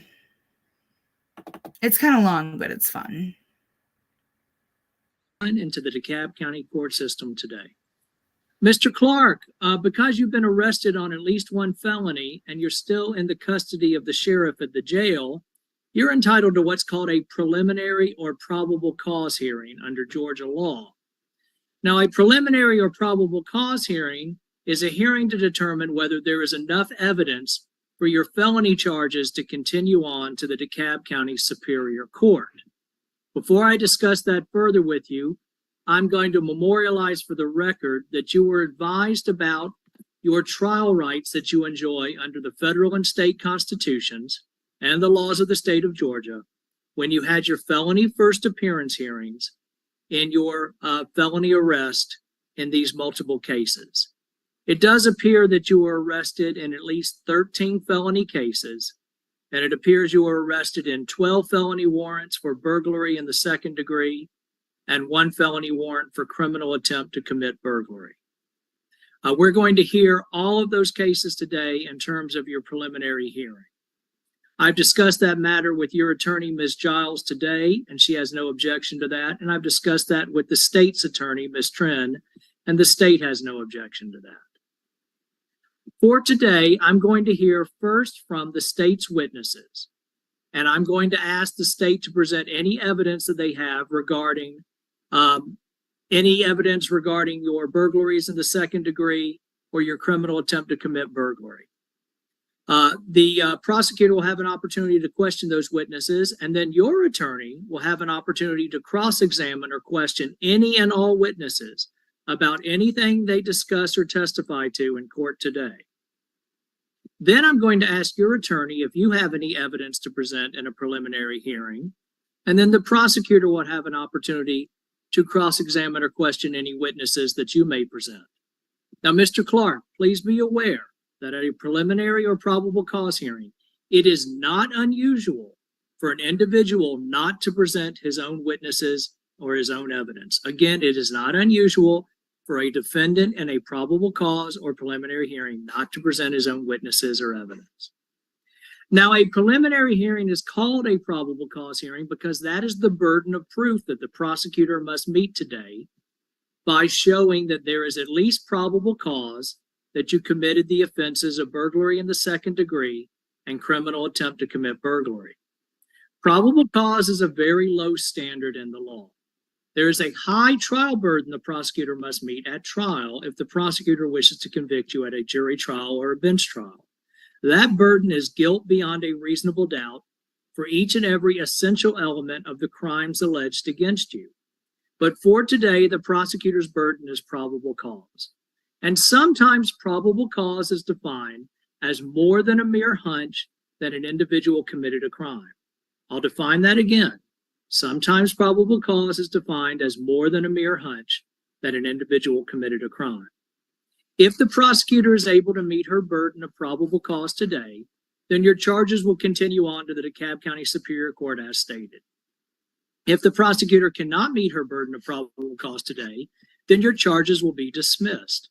However, please be aware that under Georgia law, even if your charges are dismissed today, the prosecutor has the right and the ability to present those same charges or additional relevant charges to the DeKalb County Grand Jury and ask for a true bill of indictment in your case. All right, before we begin today, I'm going to ask the parties if there are any pre-hearing matters we need to take up. Ms. Trent, are there any pre-hearing matters to take up on behalf of the state in these matters? Nothing from the state, Your Honor. All right, thank you. And Ms. Giles, any pre-hearing matters to take up on behalf of Mr. Clark before we begin? Nothing from defense, Your Honor. All right, thank you so much. Ms. Trent, please call your first witness. And Your Honor, the state would like to call Detective England first. Detective England, if you'll raise your right hand. Do you swear or affirm that the testimony you're about to give is the truth under penalty of perjury? I do. And you can put your hand down. Would you mind introducing yourself to the court? Detective B.W. England, badge number 2201. I work for DeKalb County Police Department, Tucker Precinct, Property Crimes Division. I was hired in 2002. And have you been post-certified since your joining of the office in 2002? Yes, ma'am. And can you tell us about your investigation for Mr. Javon Clark that led to you taking out 5 of the warrants that are covered today for his arrest? Yes, ma'am. These are 5 separate cases, but 3 cases occurred on one day, and 2 of the burglaries occurred on a separate day. All these burglaries throughout the county and multiple counties in metro Atlanta area started around in May of this year. They were using stolen cars with drive-out tags, and they were hitting convenience stores and any stores that had safes, ATMs, and were taking the cash registers to safes or ATMs, whatever they could get. Cigarettes, boxes of cigarettes, cartons of cigarettes, whatever they could get their hands on. The first case I'll talk about is the Valerio. The Valerio occurred on August the 7th, 2023. The Valerio is located at 1836 Mountain Industrial Boulevard, Tucker, Georgia, unincorporated DeKalb County. It's the city of Tucker. That one occurred around 2:21 in the morning. The vehicle that was used in that one is going to be a white, it's going to be a white Lexus 4-door. It was occupied by 5 individuals. They broke out the side door glass, pulled off the burglar bars, and attempted to force the ATM off the floor that was bolted to the floor. They could not get it. And if you don't mind me pausing you just for 1 minute, Detective England, apologies just for some housekeeping. And just so that everybody's on the same page, Detective England is referencing case number 23-069928. That is going to be warrant number 23W013884. That is the first position for Mr. Clark on today's calendar. I apologize, Detective England. No, that's fine. That's fine. Once they couldn't get the ATM from there, the vehicle drove over to 5517 Memorial Drive. That is a Chevron store, unincorporated DeKalb County, on the same day, August the 7th of 2023. That one occurred around 3:27 a.m. in the morning. Once again, the white 4-door Lexus with the drive-out tag. They broke out the side window and went in and was able to make entry into the check register area where the clerks work. Didn't get any money. They did take some cigarettes out of that store that night because the store owner started leaving the tills open and no money inside the store because it wasn't the first time that they were hit. They left that store and went on to another precinct. They left Tucker Precinct at that point. And that is case number 23-069929 is that one. And I'll move on to the other set of cases that I have against Mr. Javon. That's going to be case number 23-071981. Now that burglary occurred at 4108 Lawrenceville Highway. That is a Shell gas station in the city limits of Tucker, unincorporated DeKalb County. This night, which occurred on August the 13th, 2023 at 5:17 in the morning. They used a white Dodge Charger 4-door with a black spoiler on the back, occupied by 5 males. Pulled up to the side, facing Main Street of Tucker. They used a device to pop the glass out of the door, went inside the store and started prying open the ATM. Once they couldn't get the ATM open, that's when they started trying to kick it and unbolt it from the floor, but they never could get it. So they left. Once they left there, case number 23-071974. This occurred at 4519 Huell Road. You'll see that the times are very close. They're staying no more than 2 to 3 minutes at each location. They're in very quick, out very quick. And this was the Food Mart on Huell Road, 4519 Huell Road, Tucker, Georgia, once again in the city of Tucker. Now, here's the thing.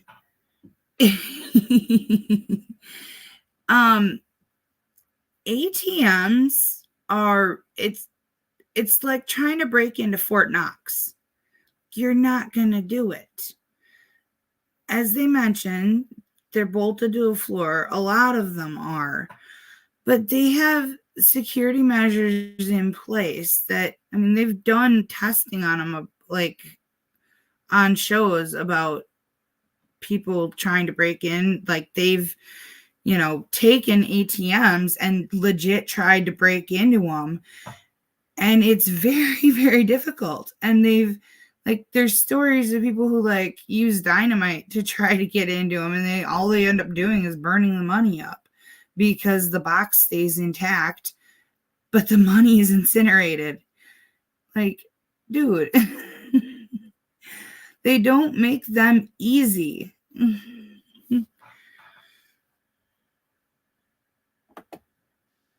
Same car, white Dodge Charger 4-door, with the black spoiler. They back up to one of the glass windows. They pop the window out. They go in. They go where the cash registers are. There's no money. But they do grab a box of carton of cigarettes, about $250 worth of cigarettes, dump them in the trunk of the Dodge, and then they take off going towards Huell Road. Once they leave that location, they arrive at 1452 North Hairston Road, Stone Mountain, Georgia, unincorporated DeKalb County, on August the 13th, 2023. This is case number 23-071980. This is a Citgo Food Mart gas station. The white Dodge Charger pulls up at an angle at the front door. They pop that door, glass out. They go in. They get cigarettes, and there's cash in the tills, which they take the tills, and they hop into the vehicle and they leave. How we identified Mr. Chop was on August the 7th. Sergeant Herndon was, from some of his cases, was able to use face recognition. He was identified by his IG account, wearing a blue hoodie that had some print on it that he wore in several burglaries. He's wearing it in his IG account on several photos of him holding cash in front of an apartment complex. Once that was done on August the 8th. How stupid. Like, not only does he rob places, but then he flexes on his Instagram account with him holding cash up in front of apartment complexes, wearing the hoodie that he wore in the robberies. Because that's not incriminating at all. Not at all. North Center CID detectives asked Homeland and our gang unit to identify another suspect that was very familiar in every burglary. And this suspect always had a blue wrist brace on his left arm. Officer or Detective TP was able to identify that suspect as Montavious Boyer. Him and Mr. Mr. Javon Clark was always together. Javon always drove the cars. In my burglaries, he always wore a blue hoodie with gray sweats. Auto Theft, East and Tucker also did a search warrant at a location in reference to a house that we always is known for stolen vehicles, and that house is at 5852 Hallwood Court in Lithonia, Georgia. I'm not going to get into too many details because that's a separate gang of burglaries that I got hearings on next week on. There was a female there that lived there that was not there today as a search warrant. But our intel set up surveillance on that house the next day on August the 8th. There was a vehicle that pulled up, two females get out of that vehicle. One female. She goes inside, she comes back out with a backpack. Our intel gets behind, our undercover car gets behind that vehicle. They run the tag. The registered owner is wanted. So they do a traffic stop. They run both females inside the car because there was a female that we was looking for that lied to us the day before, gave a false statement. They got her identity mixed up. But the two females in that car was wanted out of other jurisdictions.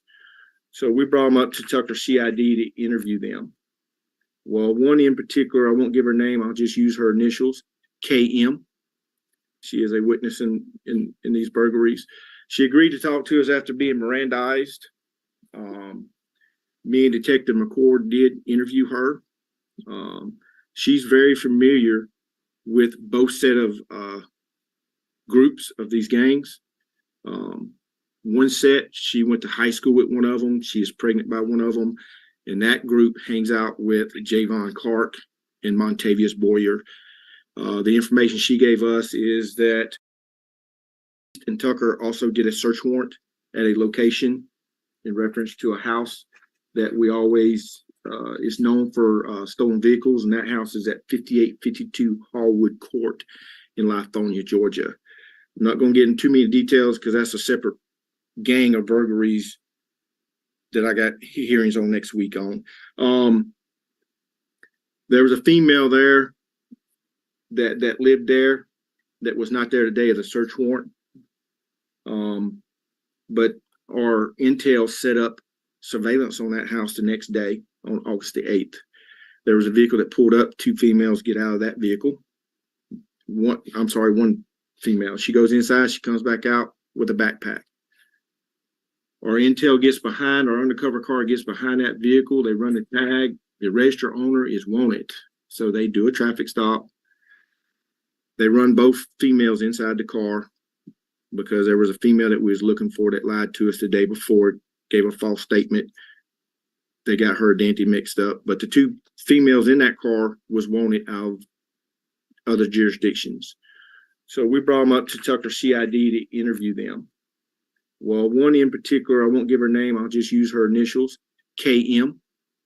She is a witness in these burglaries. She agreed to talk to us after being Mirandized. Sorry, guys, I don't know why it seems like the clip doubled. My bad. Me and Detective McCord did interview her.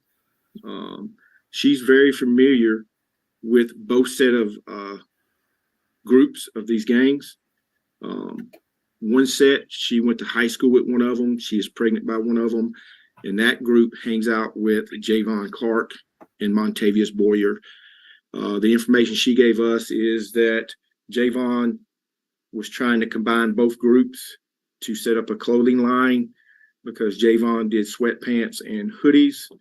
The other group did hats, and we attached them to the HC gang, which is High Crew. It's well known. Maybe the officer just repeated himself because I don't remember this part being in the other part. KM did state that Javon is the leader. And when we showed her videos in my burglaries, in particular, the Valero, she identified Mr. Javon Clark as the big guy wearing the blue hoodie with the gray sweats. She saw another individual, skinny guy that came in. He had the blue wrist brace on his left arm, and she said that was Montavious Boyer. All these groups were hanging out at the Hallwood Court address at times, certain times. So with that information, that's when I obtained warrants on Montavious and Mr. Javon. Thank you so much, Detective England. Detective England, a couple of follow-up questions. Going back to the first case that you testified about, that is going to be the one at the Valero gas station, the case number ending in 928. Is that location in DeKalb County, Georgia? Yes, ma'am. Was anything taken from there? I heard you say the side door glass was trying to be forced open, but was anything taken? No, the Valero, they busted the glass out of the side door. They kicked out the burglar bars that he had attached to inside the door. And that's when they started trying to pull the ATM up that was right beside the door off the bolts out of the floor. So they was trying to steal the ATM that was inside the store. And does that store have video footage? Yes. And are you able to see Mr. Clark in that video? Yes. He's the last one that comes in because the four little skinny guys couldn't move the ATM. So he. To be fair, there's not really anything that he could have done. Even if he had said female A, they'd have figured it out. When you enter into the gang lifestyle, your choices in life suddenly have become jail or death. And if you manage to get out of it alive,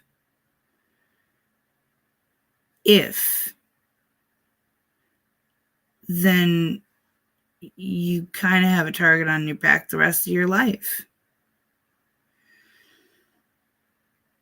I don't fault the officer. He only used her initials.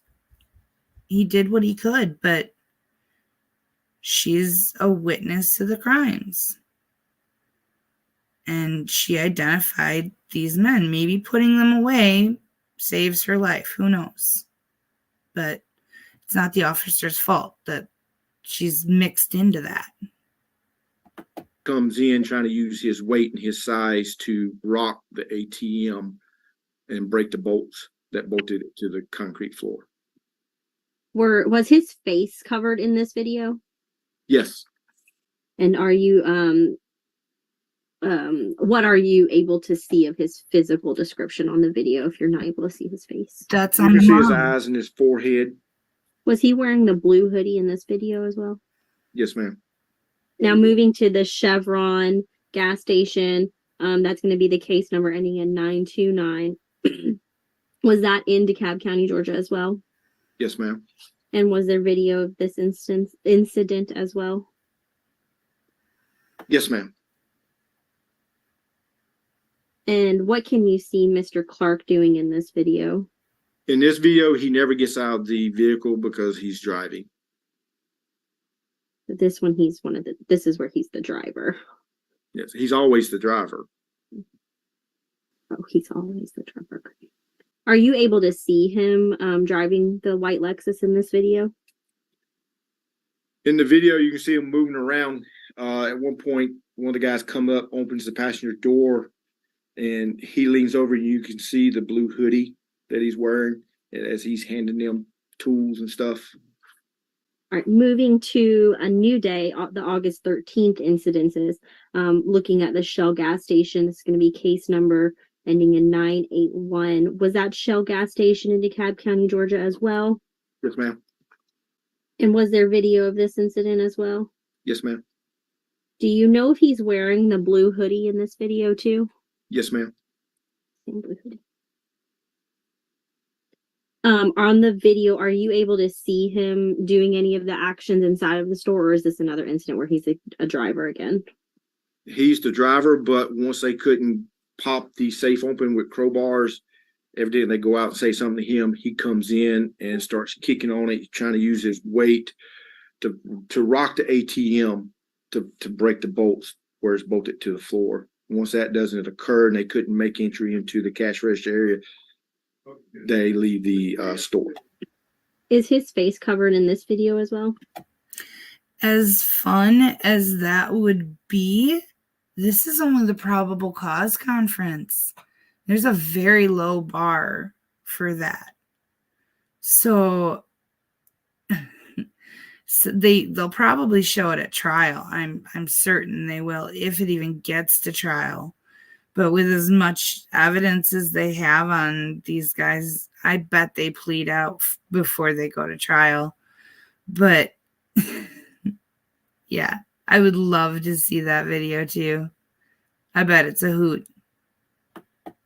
Yes, ma'am. Now moving to the food mart. I'm sorry, one more question.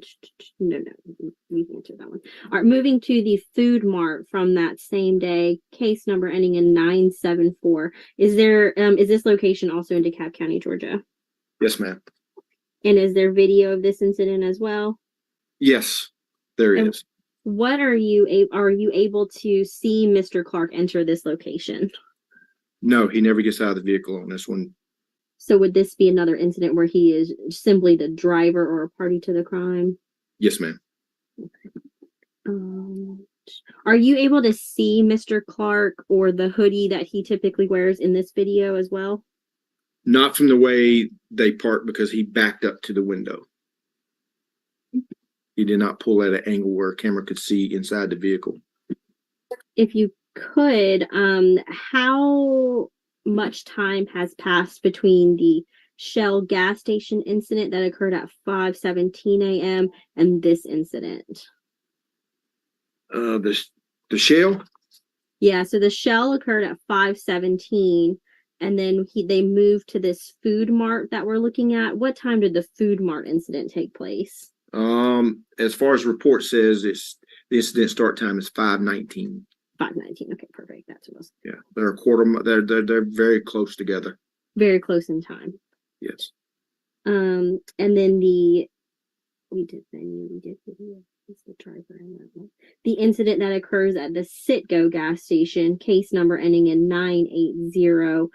Is that Citgo gas station in DeKalb County, Georgia? Yes. And is there video of this incident as well? Yes. And are you able to see Mr. Clark enter the Citgo gas station?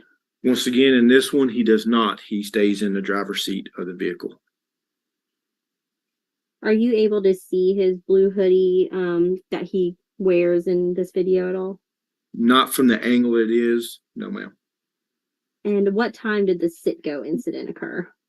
05:45 is from what we gather. Now, you mentioned y'all were able to use the face recognition software to pull his Instagram account. What, because I'm slightly familiar with it, what images are y'all using to run through that facial recognition software? I have not gotten up with Sergeant Herndon on that yet.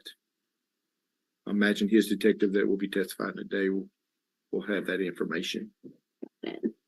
But y'all were able to run it through the software, and that's how y'all got that Instagram information? Yes. Now, the female KM who kind of places or gives the positive ID of these burglaries that she says it is Javon, he's the big guy. Was that interview recorded?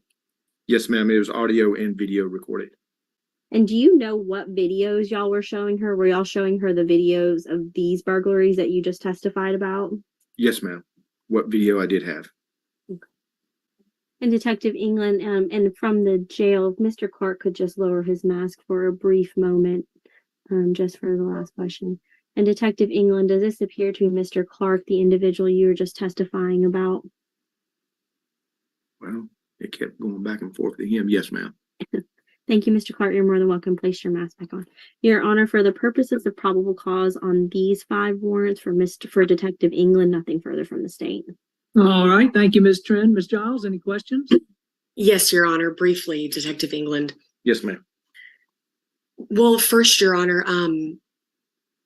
well, Detective England, are you referring to some kind of notes or a report while you're doing this? I do have my the incident reports here. Okay, if we may, Your Honor, we would just request an email copy of those notes that the officer is using to refresh their recollection from the state. But I can proceed with the cross. I believe that's a discovery issue which may not be applicable on a preliminary hearing, but you, of course, can discuss that with Ms. Trent. I've seen that, Tim. Yes, Your Honor. It was my understanding under 24-6-6-12 that the adverse party would be entitled to the report if it was being referred to on direct at a preliminary hearing. I just want to make sure I understood that correctly. Ms. Trent, do you have any objection to providing a copy of the report to Ms. Giles? I don't, Your Honor. I would just need a couple of moments to pull that, just because there's 5 of them, but I have no problem doing that. I can definitely do that while she's doing cross. I didn't know she wanted to read all 5 before she did her cross. I can proceed with cross. I just wanted to make sure I had those in my record. I have no problem sending it to you right now. Okay. All right, thank you. That would be funny. Thank you both. Officer England, I want to start at the face recognition software just to make sure I understand. So the face recognition software was used to track down the Instagram account. From my understanding, yes. Okay, but in the videos, you said that you testified the individuals were wearing face masks? Yes. And of how many videos are there? In my cases? Yes. Let's see, I have video for the Valero. I have video for the Chevron. I have video for the Citgo, the Shell gas station. I believe I have video for all 5 of my cases. And who has seen those videos besides yourself?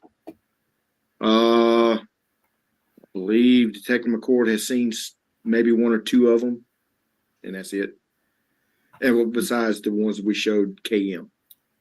And that female witness, KM, watched the videos where the individuals had on face masks in the videos? Yes. Okay. And to be clear, you said that the only part of Mr. Clark's face you could see was eyes and forehead, and that's how you identified him? That's how she identified him, yes. Based on eyes and forehead? Yes.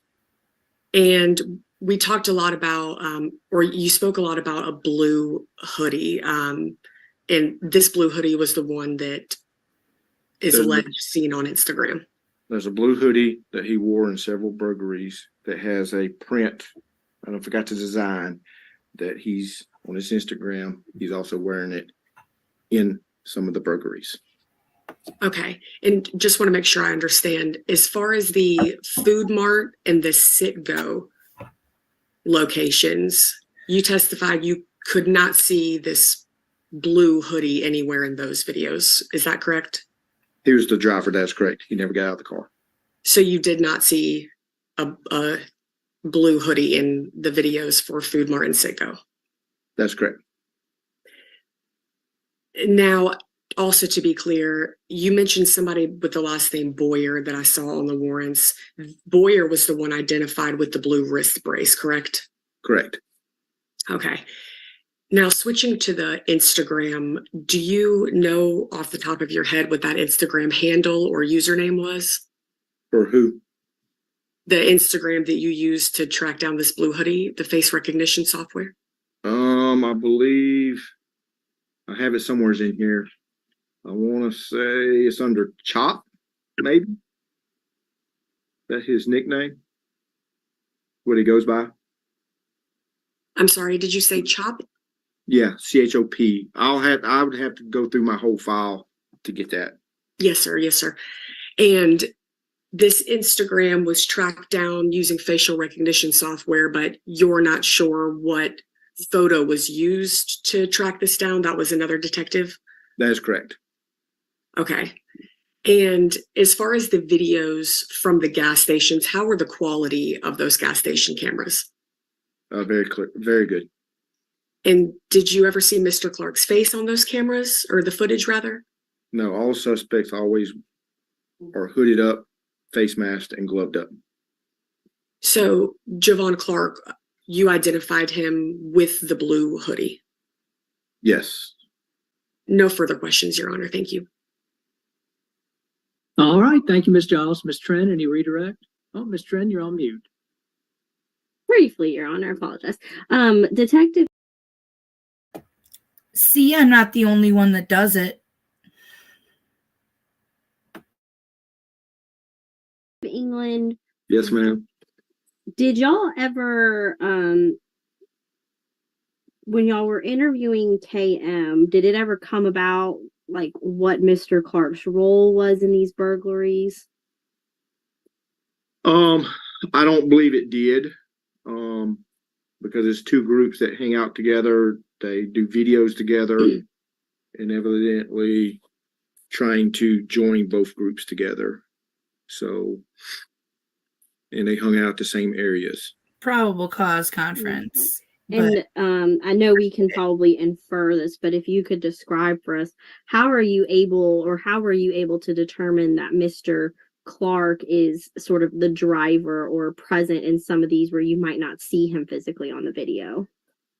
Because in some of them, when he gets out, goes inside the store, he is getting out of the driver's seat, gets back in the driver's seat, drive off. And on the videos, when they hit the location, you have three people that normally get out of the back seat, one person that gets out of the passenger front seat, and there's always a driver. Sometimes he gets out, sometimes he doesn't. So when he doesn't get out, like in two of my cases, he gets out, but on one of the cases, he does not. Pretty good ratio. So he's driving the vehicle. Nothing further from the state, Your Honor. All right, thank you, Ms. Trent. Any recross, Ms. Giles? No recross, Your Honor. All right, thank you. May Detective England be excused? We'd ask that he's excused, Your Honor. I have no further questions for him. All right, thank you, Ms. Trent. Please call your next witness. Thank you. Yes, Your Honor. And Your Honor, if you'll allow me one moment just to get organized for Detective McCord, so. Of course. Just start whenever you are ready. Yes, Your Honor, shouldn't take me long. And good afternoon, Detective McCord. For real. Detective McCord, if you don't mind unmuting yourself, I'm going to go ahead and swear you in, and we will get your questioning going. If you'll raise your right hand for me. Do you swear or affirm that the testimony you're about to give is the truth under penalty of perjury? I do. And you can put your hand down. Would you mind stating your name for the record? Terry McCord, badge number 2204, DeKalb County Police Department, Tucker CID.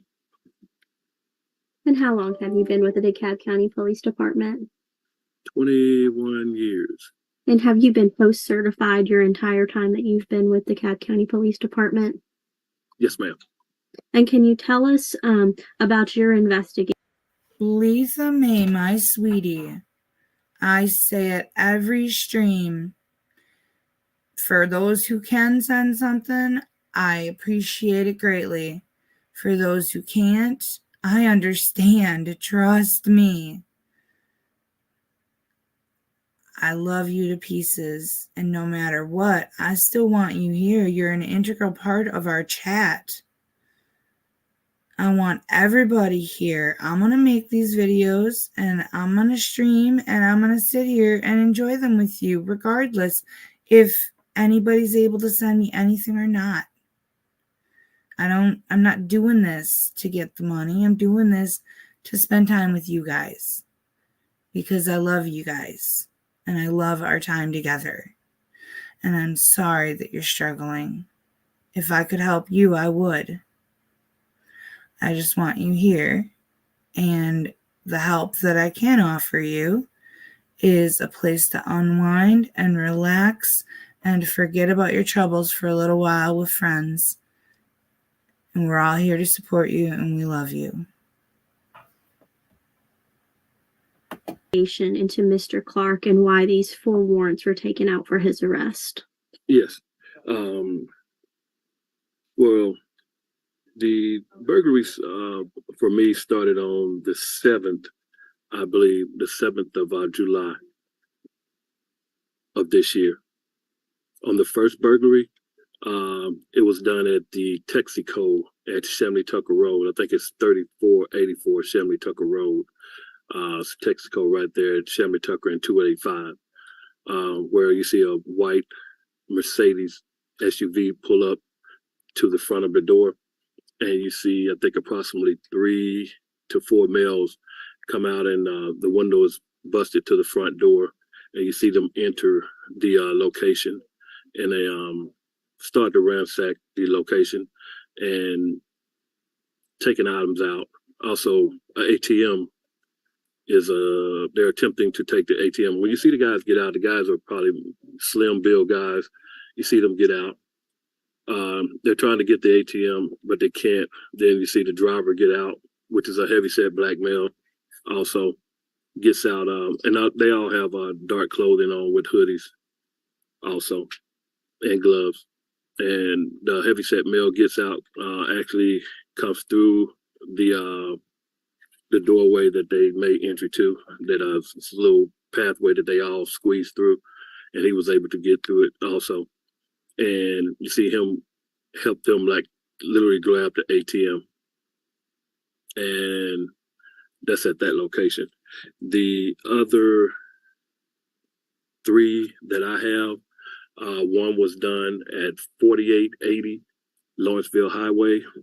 I believe they hit that location first. It's called a Tucker Food Mart, where the vehicle used in this incident was a black Charger, and actually the Charger, I think, used to be yellow. The Charger is spray painted black, but the interior, when you open the door, it's yellow. Everything is yellow. I guess the lining from the panel is yellow, and you see approximately 3 to 4 males get out. And the thing about the males, like I said, most are slim build, but the one that stands out is the heavyset male, lighter skinned male that gets out also, and who was later identified as the defendant, Javon Clark. And in this incident, they actually pried their way into the location, the Tucker Food Mart, and was able to take items and cash currency. The same night, the same vehicle was used at 1559 Lilburn Stone Mountain, which runs off of Hugh Howell. It's close to 78. There's a liquor store at that location, 1559, and you see a black Charger pull up. The same black Charger that was used at the Tucker Food Mart. It pulls up into the location and it backs in. Doors open. You can see the yellow interior again in the inside of the vehicle. The same males come out wearing the same clothing and all. And they smashed, well, they're actually having trouble smashing the window to the liquor store. Then the heavyset male actually takes a whack at it, and he's able to break the window. The alarm sounds off. They stand around for a minute as they're trying to keep breaking the glass. They stand around for a minute and they leave. Now, the second location, we'll say, which will be the 4th location technically. True story. It's right across the street. It's the BP that's right across the street. From the video camera from the liquor store, you see the vehicle drive out of the parking lot and straight across the street to the BP. And at that time, we're able to get video from the BP, and you see that same vehicle drive up to the front, open the door. We also see the yellow interior on the base of the inside of the vehicle, the doorway. And you see the same males wearing the same clothing enter the store, and you see them break the partition for the clerk that separates the clerk from the the patrons, and they break that glass. After several whacks, they were able to get in and start. And each location, specifically the Tucker Food Mart and the BP, they took cigarettes and currency. Intended. A large amount of cigarettes, and I think even some candy also. Candy. And in reference to those incidents, as Detective England testified. You know you're down bad when you're robbing gas stations for candy. What, the babies weren't giving it up?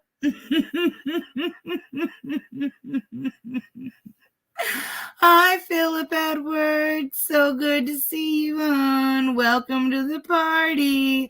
And there's Chadaskaram.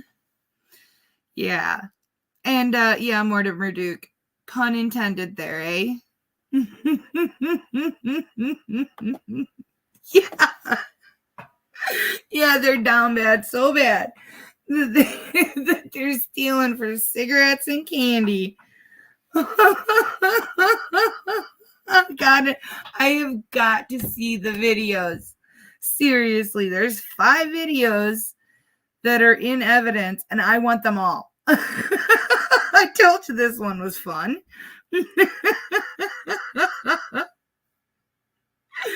Well, you know the candy wasn't for them 4 skinny guys.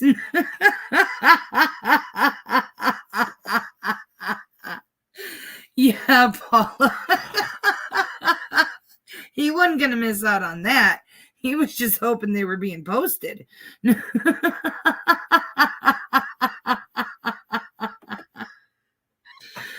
Oh my goodness, you guys are great.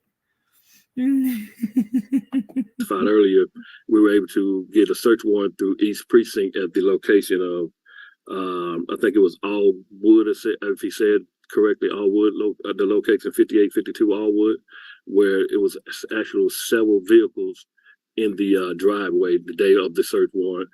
Out of the 4 vehicles, I believe 3 of them were confirmed stolen. And we were able to detain several people out of that location. And at that location, we was able to bring them back to Tucker, and a female that I would like to name anonymous. So now they got not only on 5 gas station robberies for cigarettes and candy for most of them, and all of the damage that they caused from busting out the doors and attempting to steal the ATMs, because I'm sure the ATMs got damaged in their, thievery. So we've got all those charges, but now you tack on that the majority of the vehicles they were using were stolen too. Let's add those on there. Talk about dumb. But he had his lucky hoodie on for all of it, and posting everything on Instagram with pictures of him flexing the cash on Instagram in the same hoodie that he robbed the gas stations in. Seriously.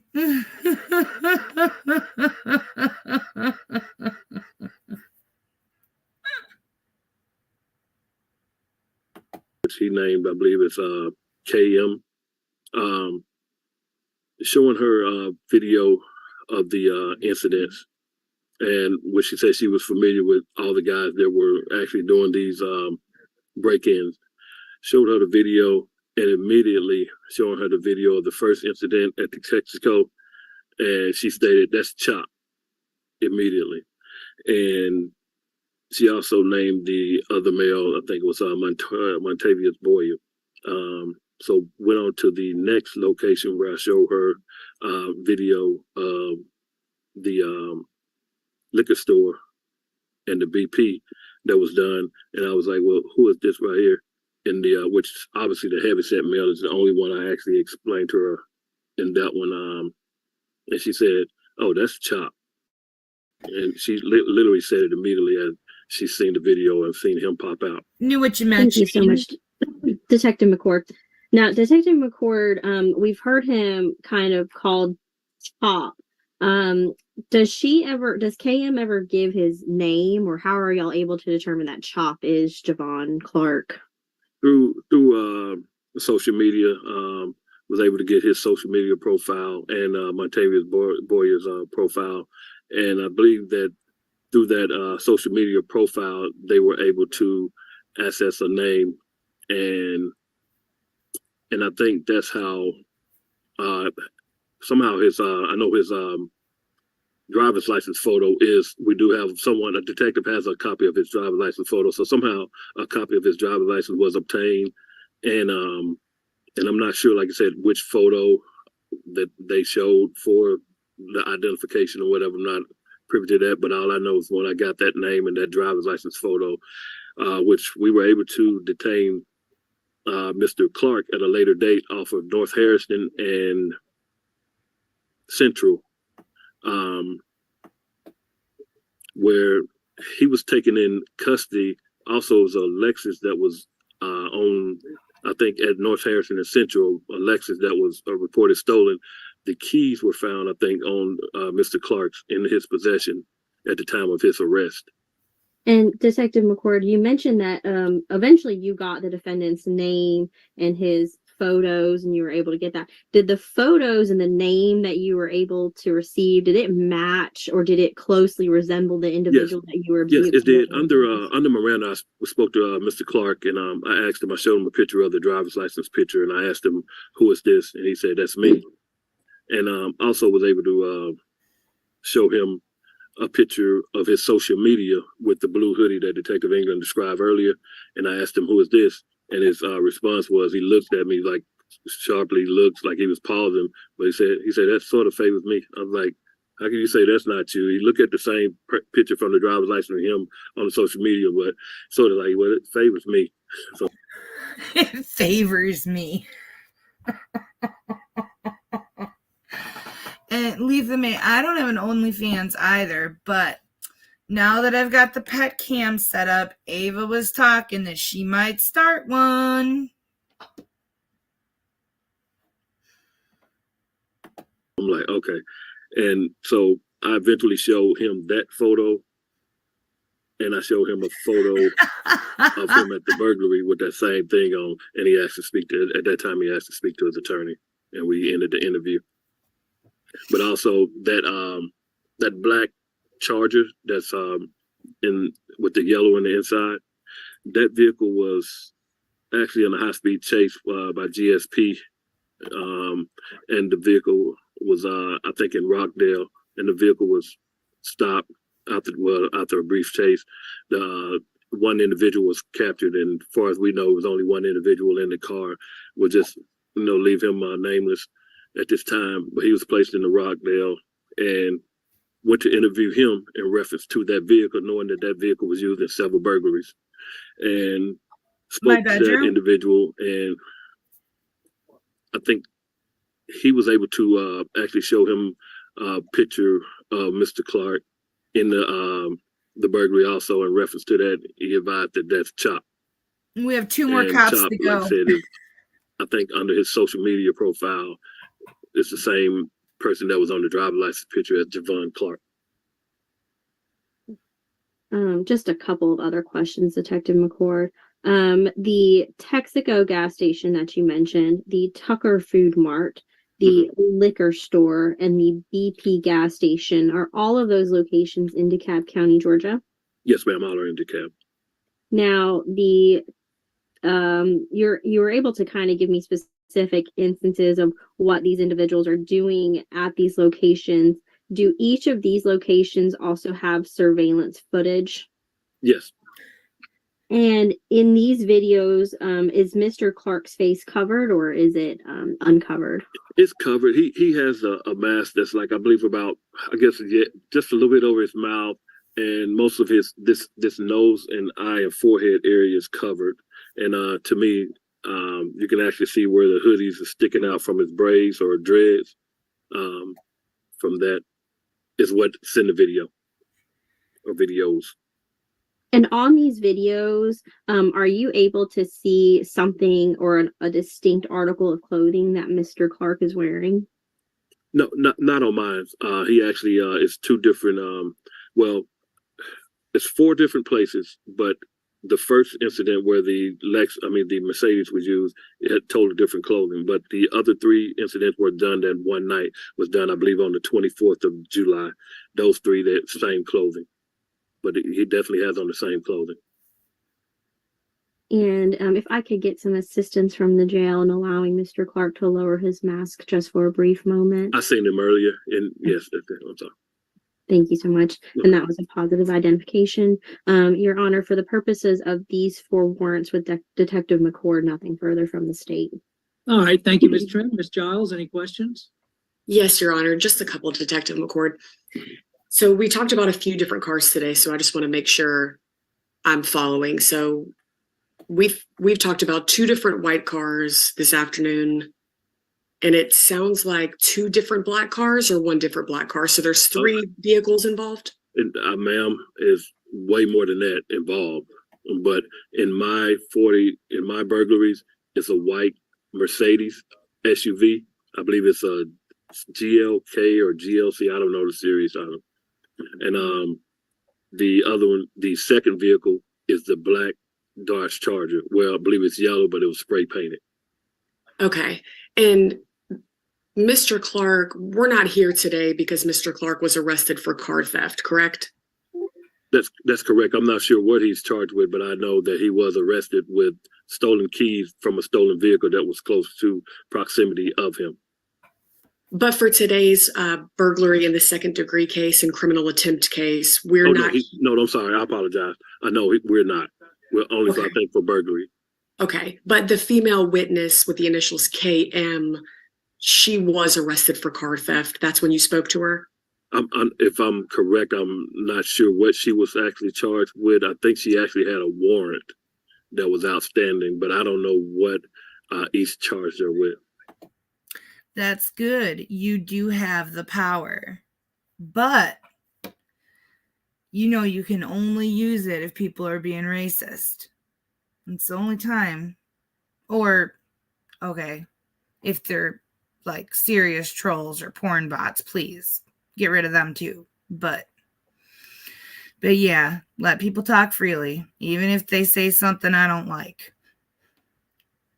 If that's the case, I'll get rid of them. No, I'm just kidding.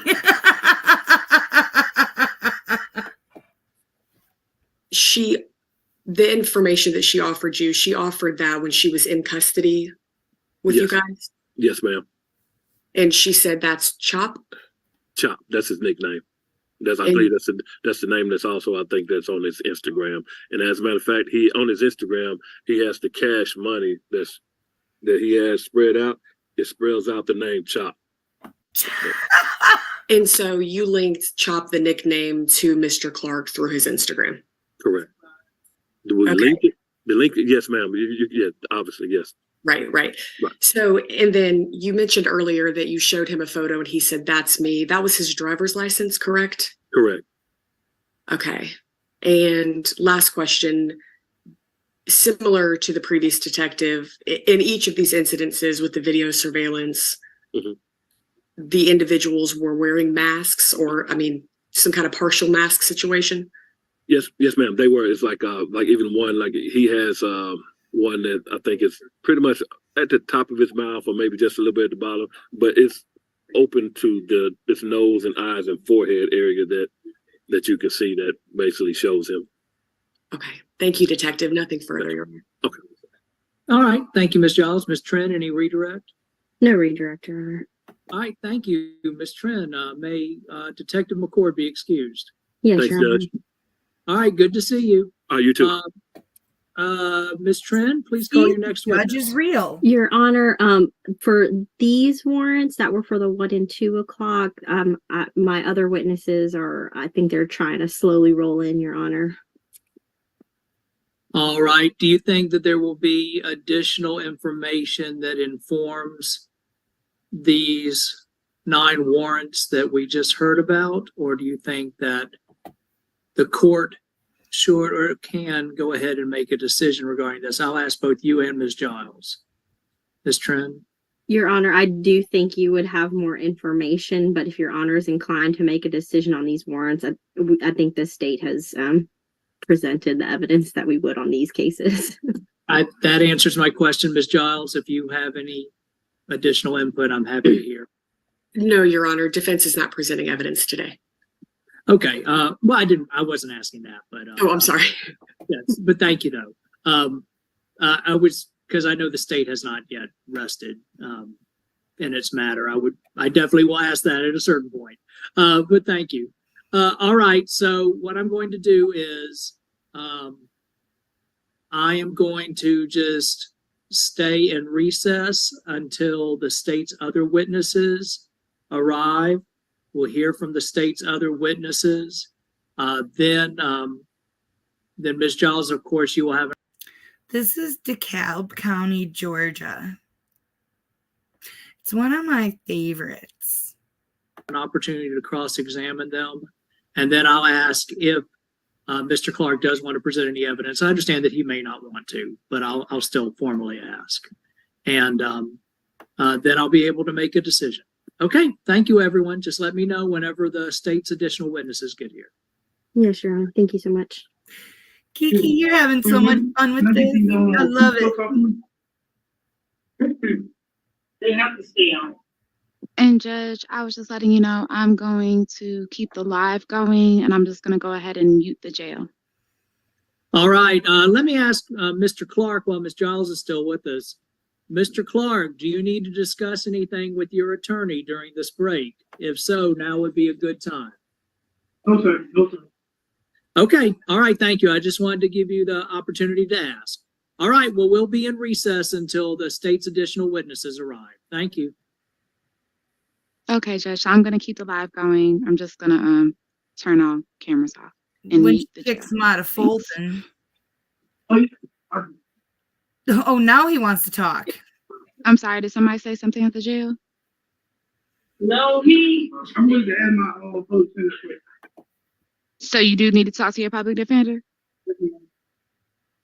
Okay, Ms. Giles, PD Giles, did you want me to send you to a breakout room with the defendant? I think that would be best. Thank you. Okay, no problem. Don't worry, you guys. I cut out the. So to the jail, I'm going to go long ahead breaks. and send a request so Defendant Clark and PD Giles can go ahead and go into the breakout room and talk. Excuse me. You should see the request. Thank you. Nobody minds you, Lisa May. Yes, he just logged in. I'm admitting him now. And Miss Giles, I am working on your poll reports. I just have to. I'm making my way to the list. I just want you to know I didn't forget about it. No, no rush. No rush. It could even be after. Seriously, no rush. Thank you. That was what I was working on. I just want you to know I'm not like just sitting here. I appreciate you. And good afternoon, Detective Richards. If I can get you to start your camera, unmute yourself, doing a device check right now. Make sure we can hear and see you before we start court. How you doing? Good. How you doing? I'm all right. All righty. Just wanted to make sure that we could hear and see you before we started court. So Detective Richards is for the one case. Yes. Okay. Gotcha. All right. Is everyone ready? Yes, Your Honor. All right, Detective Richards, thank you for being here. Ms. Trin, and Ms. Giles, we're continuing Mr. Clark's preliminary hearings in his multiple cases for arrest and burglary for the second degree and criminal attempt to commit burglary. All right, Ms. Trin, please call your next witness. Detective Richards, if you wouldn't mind raising your right hand, I'll go ahead and swear you in. Do you swear? I apologize, everybody. I called it probable cause hearing earlier. And I guess it's preliminary hearings. My bad. So sorry. I do not spread misinformation on purpose. You guys are hilarious. You make me crack up. Seriously. Y'all are making me crack the heck up. Lisa May, you got yourself into that, sweetie. I'm not even stepping there. Or affirm that the testimony you're about to give is the truth under penalty of perjury. I do. And you can put your hand down. Would you mind introducing yourself to the court? Yes, Detective C. Richards, badge 3270, with DeKalb County Police Department, South Investigations Unit. And are you a post-certified law enforcement officer? I am. And were you post-certified on the date listed on the warrant? And the date of the incident is July 13th, 2023, and you were able to swear out the warrant on August 10th, 2023. That's correct. And can you tell us what occurred on July 13th that led to you taking out this single warrant for burglary against Mr. Clark? Yes, on the date in question, July 13th of this year, uniform officers responded to the Petro Food Mart at 4425 Flat Hills Parkway, in reference to an alarm call. Upon their arrival, they observed a front glass door to the business was shattered, and after checking the location, they determined that there were signs of a burglary at the location.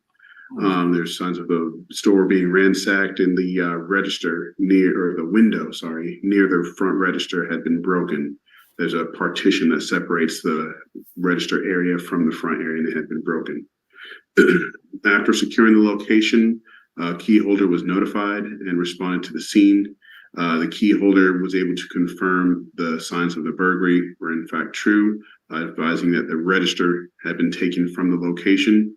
There was video surveillance, and on-call detective was able to download the footage.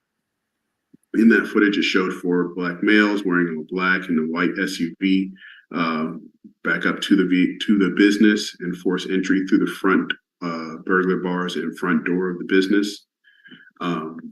After being notified of the incident, the on-call detective was able to download the footage to associate with the case. Shortly after that, we were notified by our East Precinct that a similar incident that had occurred associated with case number 23-061666 had occurred on their jurisdiction. In that incident in particular, there was video surveillance to show the same suspects and same vehicle forcing entry to another business. Once the footage was downloaded, I was able to make a lookout bolo for that incident that was on the 13th of July. Excuse me. On August 10th of the same year, East Precinct detectives were able to identify the principal subject of their incident, who was also the principal suspect of our incident on South Precinct, as the defendant, Mr. Clark. During the course of their related investigation, their sergeant for East Precinct, Sergeant Herndon, was able to confirm the description of the defendant matching in the video surveillance of our incident on South Precinct and the incident on East Precinct. Particularly the build, the height, the gait of the subject of the accused, the subject seen as suspect one in the footage, matched between our video and their video. Clothing description was also similar or the same in our incident and their incident, and the shoes in particular were the same. Vehicle that was seen in the footage was the same vehicle between our incident and their incident. That vehicle had since been recovered on an unrelated incident. They were able to also identify him from his driver's license photo and mugshot as the suspect seen in the video footage from the East Precinct incident. We were able to compare the footage between the East Precinct's investigation and the footage from our incident on South Precinct, and it was able to confirm the matching description. And based off of that, warrants for burglary in the second were filed against Mr. Clark. Thank you so much. And this Food Mart, Detective Richard, is it located in DeKalb County, Georgia? It is. And you mentioned that y'all were able to match the defendant based off of his build, his height, and his gait. Can you describe that for me? Yes, in the footage, it was seen that he's a heavier set build. I can't give an exact height, but it was close to 6 foot. The gait in particular is just the way he moved and the way he walked in the footage was matching between the two incidents. And again, the clothing description was the exact same between the two incidents as well. And the clothing, we've had a couple of hearings on it already, but would you mind describing the clothing for me on this video that you were able to see? Yes, in the footage that we saw, it was white tennis shoes. I can't tell you the exact make. I don't have that footage in front of me, But that in particular, those white shoes, the tennis shoes, were an exact match between the incident that occurred on South Precinct and the incident that occurred on East Precinct. Do you happen to know what color his top was? I believe it was a black top, and he had a white t-shirt under it in the incident on South Precinct. And from what I can recall, the incident on East Precinct had a blue graphic hoodie or graphic shirt. I can't recall exactly, but it was something that it was very distinguishable in the footage from East Precinct. And were you ever able to run any NCIC, GCIC, or pull any driver's license photos or anything like that for the defendant? I did. And did the images that you were able to pull from those databases, did it appear similar to the individual that you were viewing on the camera or on the video? They did, yes. And on the video that you were able to see, was Mr. Clark's face covered or was he uncovered? Partially covered in the incident on South Precinct, but from what I can recall, the incident on East Precinct, his face was visible. And if Mr. Clark could be allowed to lower his mask for a brief moment, Detective Richards, does this appear to be Mr. Javon Clark, the individual you were just testifying about, whose information you were provided and whose information you actually ran, and appeared to be similar match for the video you observed? He is, it is. And Your Honor, for the purpose of this single warrant for burglary, nothing further from the state. All right, thank you, Ms. Trent. Ms. Giles, any questions? Yes, Your Honor, just a couple. Detective Richards, you mentioned a bolo that you sent out one looking for the suspect. Can you sort of tell me more of a description on what the bolo said? How was the suspect identified? Yes, so in the bolo or the lookout, it just gives a description of the incident, the date it occurred, the approximate time it occurred. There's still shots that were taken from the video surveillance footage that shows the face, body, and build of these subjects. There was approximately 4 subjects that were seen in the video footage.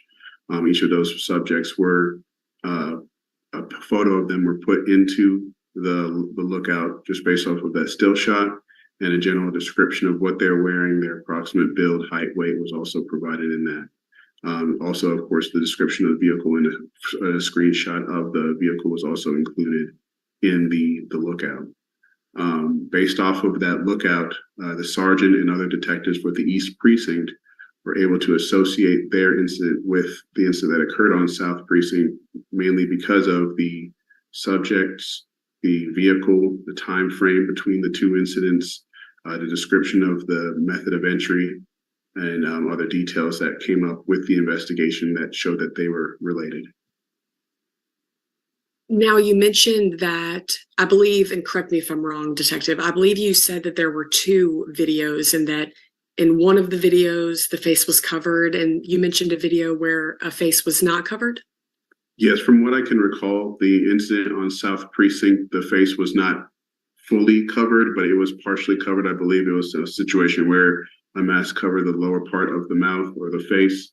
However, the eyes and the nose, the bridge of the nose and other areas up here, the top half of the face were identifiable. And of course, the build of the subject in this particular incident, the subject apparently used his body to force open the burglar bars in the front door. And during that, the door fell forward, causing him to fall flat on his stomach. In that situation, you could tell from that frame or from those several frames of footage, the build and the weight of the subject, and it matched to the subject seen on the East Precinct incident video footage. It matched a similar build and height, you said? Correct. And similar shoes? Yes. And those were white tennis shoes? That's correct. So just to be clear, in the still shots that you were comparing with, I believe you said the East Precinct, in those still shots, faces are partially covered, correct? From what I can recall, partially covered, but again, many details are still identifiable between the 2 footage. Okay. No further questions, Your Honor. Thank you, Detective. Thank you. All right, thank you, Ms. Giles. Ms. Trent, any redirect? Briefly, Your Honor, Detective Richards, in the case before or in the video for your case, what are you able to see Mr. Clark doing in the video? You can see him using his body and other tools to force open the front door of the business.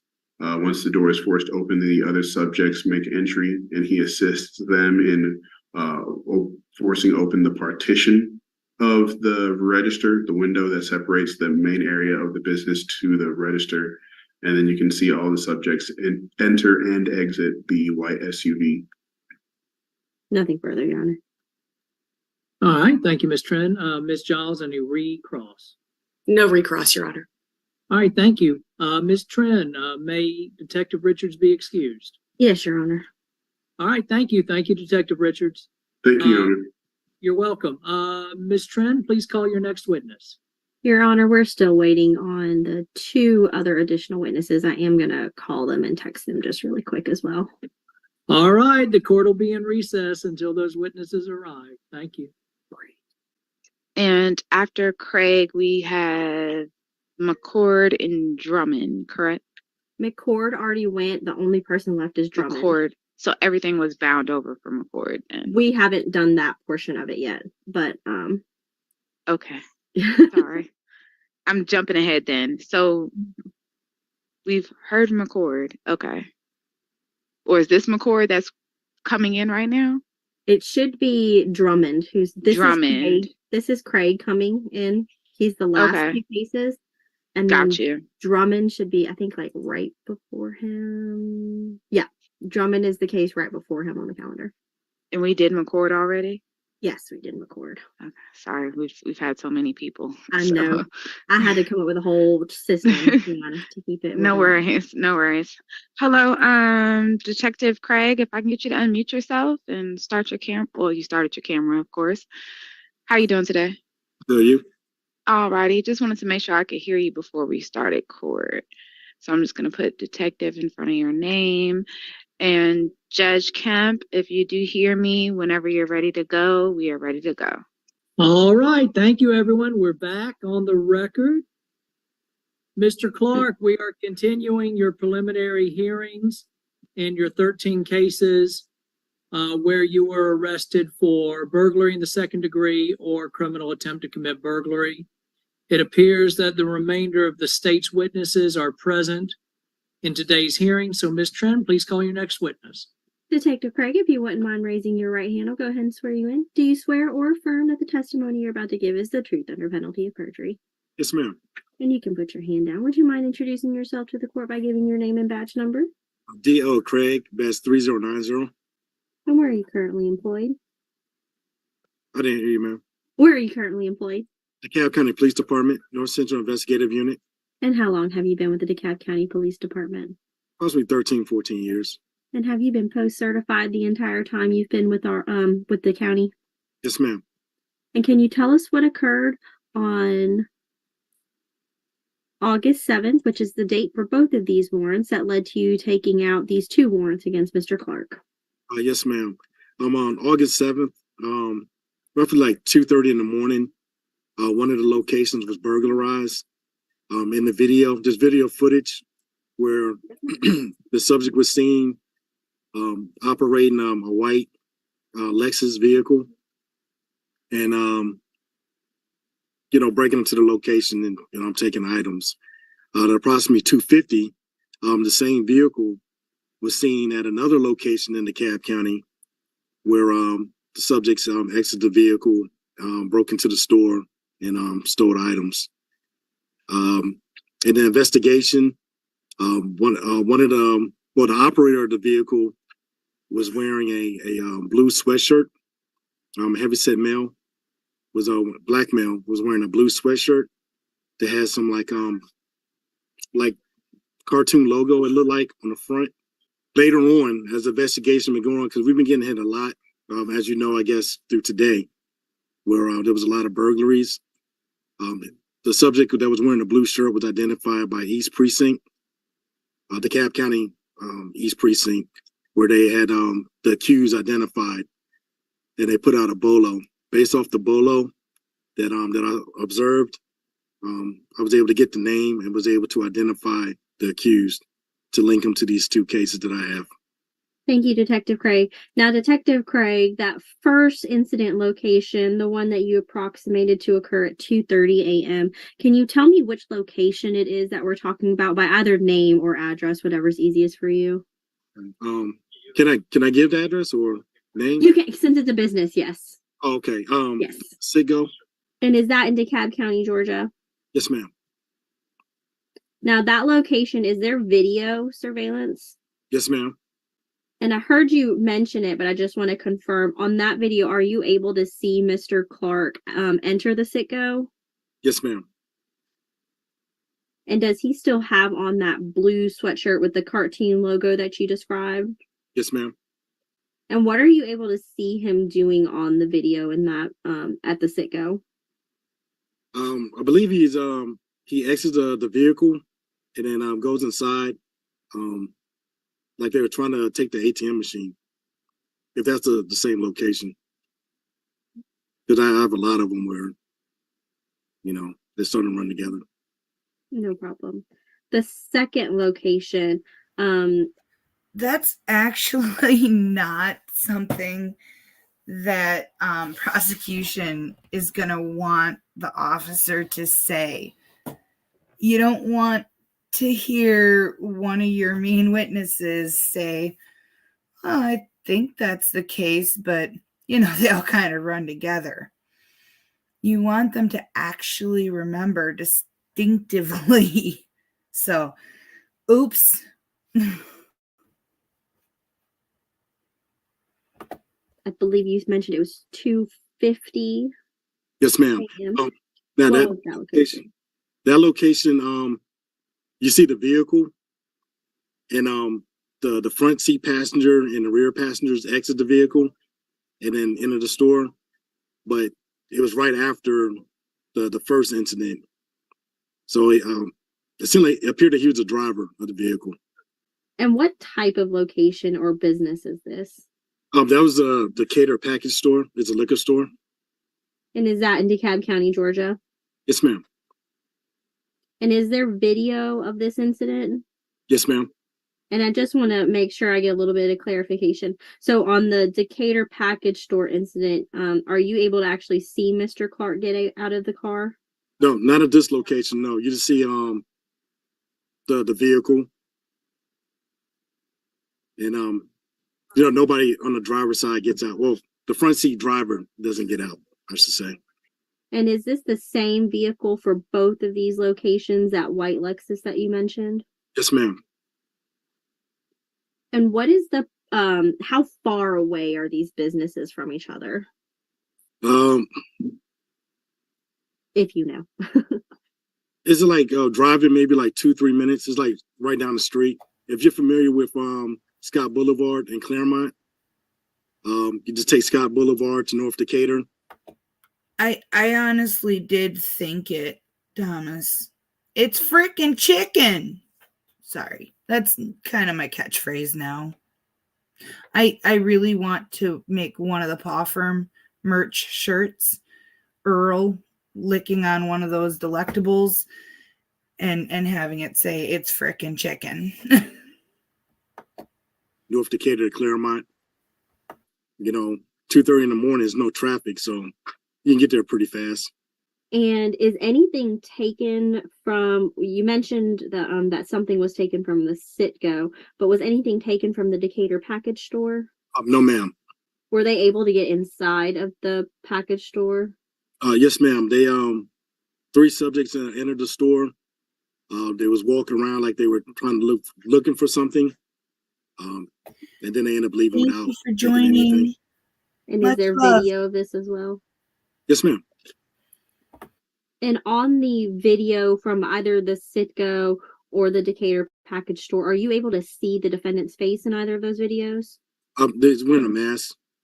Once you were able to learn his identity through the assistance of another precinct's investigation, did you run any NCIC, GCIC information? On him? Yes. I believe so, but I don't have that with me. I can't remember what it said on it at this time. No problem. Do you happen to remember if you compared like any photos that you might have pulled to what you were seeing on the video? Oh, well, off the video, I was able to get the picture off the bolo that East Precinct put out, and it's the height, weight, and he's still wearing the image that they got on the bolo with the same sweatshirt that was used in the burglary that I had. And if I could get some assistance from the jail in allowing Mr. Clark to lower his mask just for a brief moment for my last That'd question. be a And Detective Craig, does this appear to be Mr. Clark, the individual you were just testifying about? I can't see his face. This is from a distance. Yes, ma'am. Thank you so much, Mr. Clark. You're more than welcome to place your mask back on. And was the Citgo location, was there any damage to the actual building? To the door, the front door. It was made of glass. And can you describe the damage? I'm sure we can infer, but if you'll just say it. It just shattered the glass and made entry. And Tim, you do not lurk. You're one of the top contributing participators in the chat. Lurky turkey is not your thing.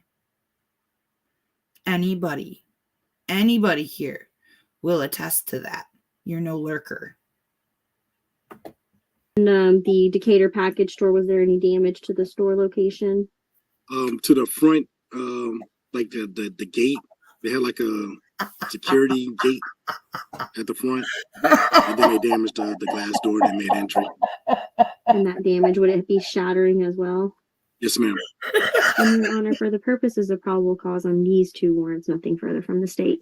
All right, thank you, Ms. Trent. Ms. Giles, any questions? Yes, Your Honor, just a couple. Detective Craig, you mentioned a couple videos from your investigation. Are those videos submitted to evidence? Yes, ma'am. Okay, and just to be sure, you did mention nothing was taken from the Decatur package store? Yes, ma'am. And I'm sorry if I missed it. What did you find, if anything, was taken from the Citgo? The Citgo, it was like cash register drawers that were taken. Okay, and you mentioned the driver was wearing a blue sweatshirt? Yes. And you didn't see the driver's face? No, he was wearing a mask. Much love. And you also mentioned somebody wearing a blue sweatshirt walked into the Citgo, excuse me, but you didn't see their face either? No. So you ID'd or you identified Javon Clark from the info you got from the East Precinct Bolo? Tim, if I'm making you a turkey shirt, it's going to be a dirty turkey. You're getting dirty turkey. That's your shirt. Yes. All of your identification efforts were through the information you got from that precinct? And from the video footage, yes. And in the video, the suspects were wearing masks? Yes. Okay, nothing further, Your Honor. Thank you, Detective. Mm-hmm. Yes, I only got monetization for one day, literally one day. And then they shut it down because they said that my content was reused content because they found a few videos that I had sent Mike that had no commentary or graphics or anything to them. They were just, the phone numbers and addresses removed and the long pauses removed. So they called it reused content and they struck me down. I can't get monetized until January 2nd at the earliest if they approve it, but it's YouTube. But that's why I have my Cash App, Venmo, PayPal, all of that in the description of every video. If anybody can contribute, by all means, I would absolutely appreciate it. If you cannot, though, hit like, subscribe, come here, join the party, join the fun, participate in the chat, and just be one of us, please. I want you here. You guys absolutely make my night, and I'm going to be here whether I'm monetized or not, because I love spending time with you guys. I make these videos just to hang out with you guys. And if You know, if somebody throws me a couple bucks here or there, I'm super grateful, but it's not required. I want you. All right, thank you, Ms. Giles. Ms. Trent, any redirect? No redirect, Your Honor. All right, thank you. May Detective Craig be excused? Good morning. Oh, thank you, Your Honor. All right, you're welcome. I was asking Ms. Trent if she needed you any further, but I don't think she did. All right, Detective Craig, thank you for appearing. Thank you, sir. All right, Ms. Trent, please call your next witness. Detective Drummond, if you wouldn't mind unmuting yourself and turning on your camera. Thank you so much, Detective Drummond. And Your Honor, I apologize. Is it okay for me to go ahead and begin? Of course. I didn't. You do not need to ask. Thank you. Detective Drummond, if you'll raise your right hand for me. Do you swear or affirm that the testimony you're about to give is the truth under penalty of perjury? Yes, ma'am. And you can put your hand down. Would you mind introducing yourself to the court? Yes, I'm Detective Drummond, DeKalb County Police Department, East Investigations. And is that with the DeKalb County Police Department? Yes, ma'am. And how long have you been with the DeKalb County Police Department? 10 years. And have you been post-certified the entire time that you've been with the DeKalb County Police Department? Yes, ma'am. And what is your badge number, Detective Drummond? 3211.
Why every time I have to say something of any meaningful value, do I stay muted? Okay, let me start that over and I'll try to make it quick. I am sorry. I love you. Thank you. Forgive me, please. So what I was saying, it was not Mike's fault at all that I lost my monetization. The only reason that I am here at all is because of Mike. I never intended for my channel to be anything more than my own personal channel. And when I started, I was using sending Mike videos as a way to learn how to edit them. And eventually people just started seeking me out because I was doing that for him. And some people were just finding me just because, you know, they happened to stumble across my content and they really liked it of what I was posting. But what I was posting was I just took the phone numbers and addresses out and, you know, cut the time gaps out and put it up there. I didn't know how to get Mike those videos any other way than allowing him to rip them off of my channel. And I was never intending to be a YouTuber, ever. That was not in the cards. Well, okay, I was, but I was going to have a redneck build channel. I wasn't going to be a court YouTuber.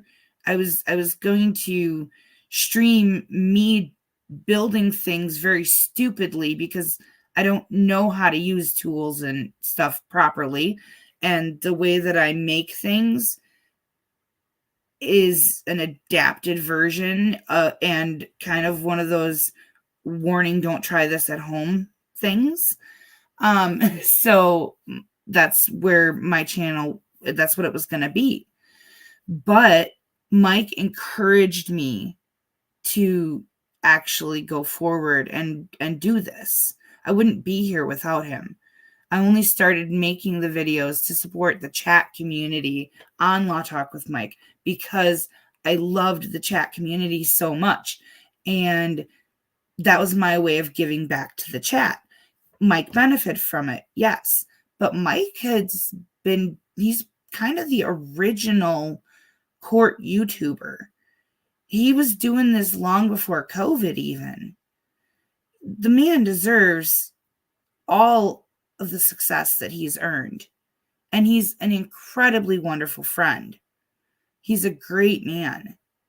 And he has helped a lot of people start their own channels. So I just wanted to flat out say that it was not Mike's fault at all that I lost my monetization.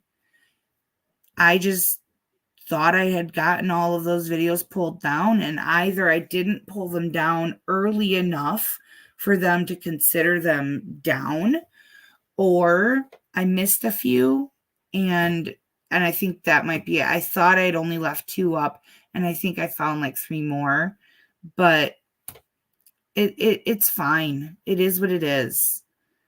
I'm perfectly okay with it. I'm still here, and I didn't lose my channel, so I'm just not getting paid. Oh well. I love you guys, and I'm here for you.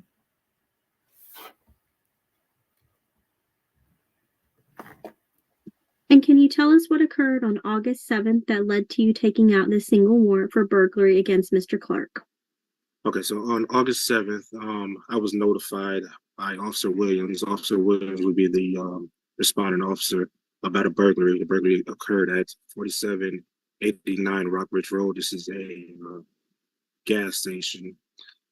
I responded, was able to meet with the victim, the store owner, the complainant, and was able to get video footage. Basically, from the video footage, you have a white Lexus 4-door sedan with a black rims pulls into the parking lot at 2:36 a.m. At that point in time, 2 subjects get out, and then you can also see the defendant gets out of the driver's seat of the vehicle. The 3 break into the business through the front wall, and enter and steals an ATM. An ATM. And they put the ATM in the trunk of the Lexus, and they drive off. Love you, Lisa. So that video was preserved. In the video, you can see one of the you can see the defendant, who was later identified. He's wearing a gray sweatpants, black Nike Air Force Ones, and a blue sweater that has Star Wars characters on it. On the 8th, during another investigation, led to an arrest by I'm going to say unnamed female at this point in time, who claimed that she was familiar with the burglaries and was able to give me the defendant's Instagram and said he went by the nickname of Chop. Once we looked in the Instagram, we got a picture of the defendant, and I recognized him from a dealing I had with him earlier the year where he was squatting at a residence with several other people.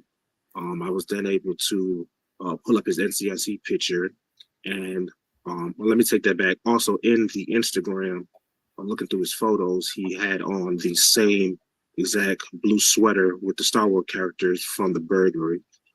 So I pulled up his NCIC picture, was able to compare his Instagram picture to his NCIC picture into the video that I have of him during the burglary, and was able to link him same build and everything as the defendant who burglarized and was actually driving the Lexus during the burglary.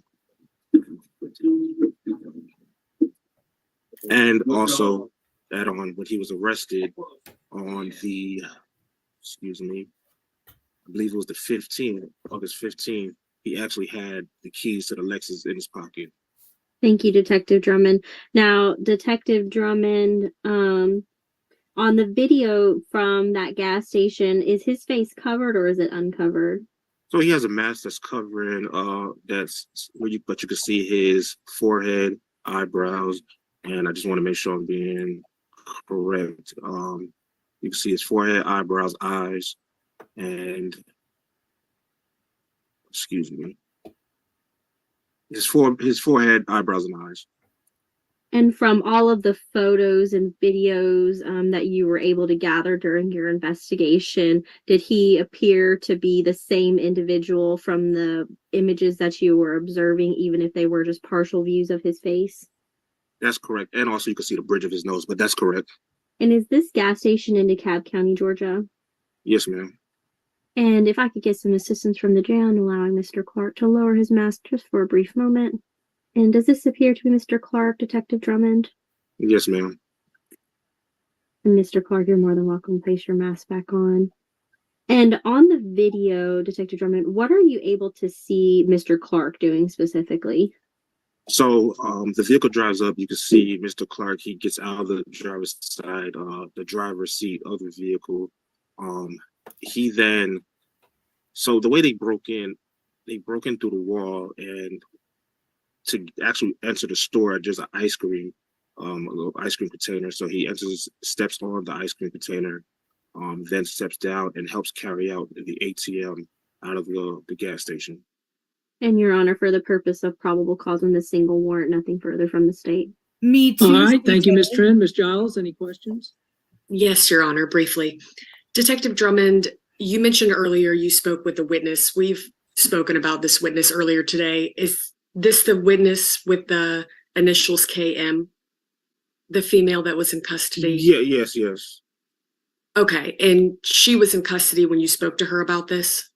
So I did not speak to her. I was off that day. Excuse me. I was not, I did not speak to her. It wasn't me that spoke to her.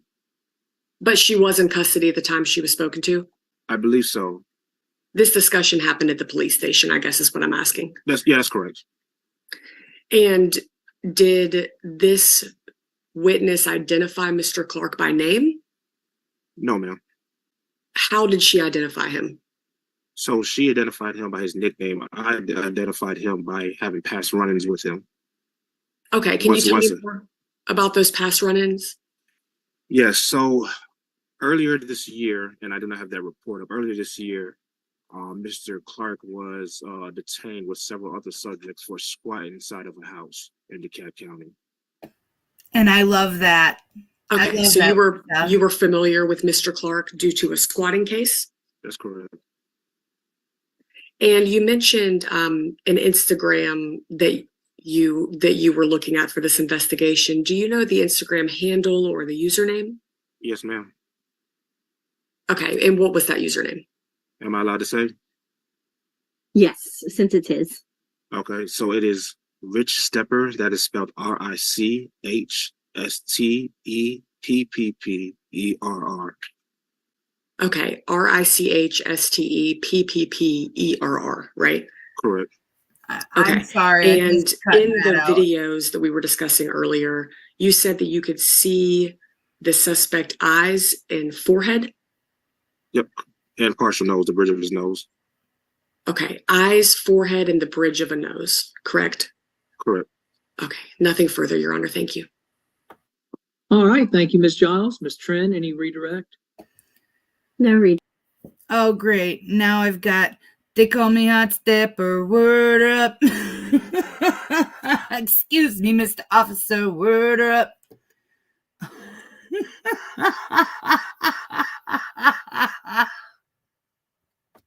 Direct, Your Honor. All right, thank you. May Detective Drummond be excused. We'd ask that he's excused, Your Honor. All right, thank you, Detective Drummond. Thank you for appearing. Yes, sir. All right, Ms. Trent, any additional witnesses for the state? No additional witnesses for the state, Your Honor. All right, thank you. Does the state rest? The state rests, Your Honor. All right, Ms. Giles, any witnesses for Mr. Clark? No witnesses for Mr. Clark, Your Honor. All right, Ms. Giles, any argument or submit on the evidence? One total sentence for an argument, Your Honor. All right, you can make more than one sentence. You're free to make as long an argument as you need. Yes, Your Honor. No evidence to present, but we do. I just wanted to make 100% sure that everybody understands that, it's not his fault. And I just needed that to be clear because I'm so grateful for everything that he has done for me. And, he's been great. And YouTube went through and they did a full sweep in September. They demonetized the hell out of their platform. I don't know if there were budget cuts or what, but September, they struck hard. And it just happened to be the day after I got monetized. I literally had just enough time to go through. I set up icons. Like I made, on my banner, I've got the picture of Billy O.T. with the money and Ava in the Mario hat and a couple, like I've got Earl. I took my pets and I made them into emoji icons. And I set that up. I set up the channel memberships for 99 cents because honestly, I want everyone who wants to be a member to be able to afford being a member. I'd rather have 1,000, people at 99 cents than, 10 people who can pay $8.99 or $5.99 or whatever,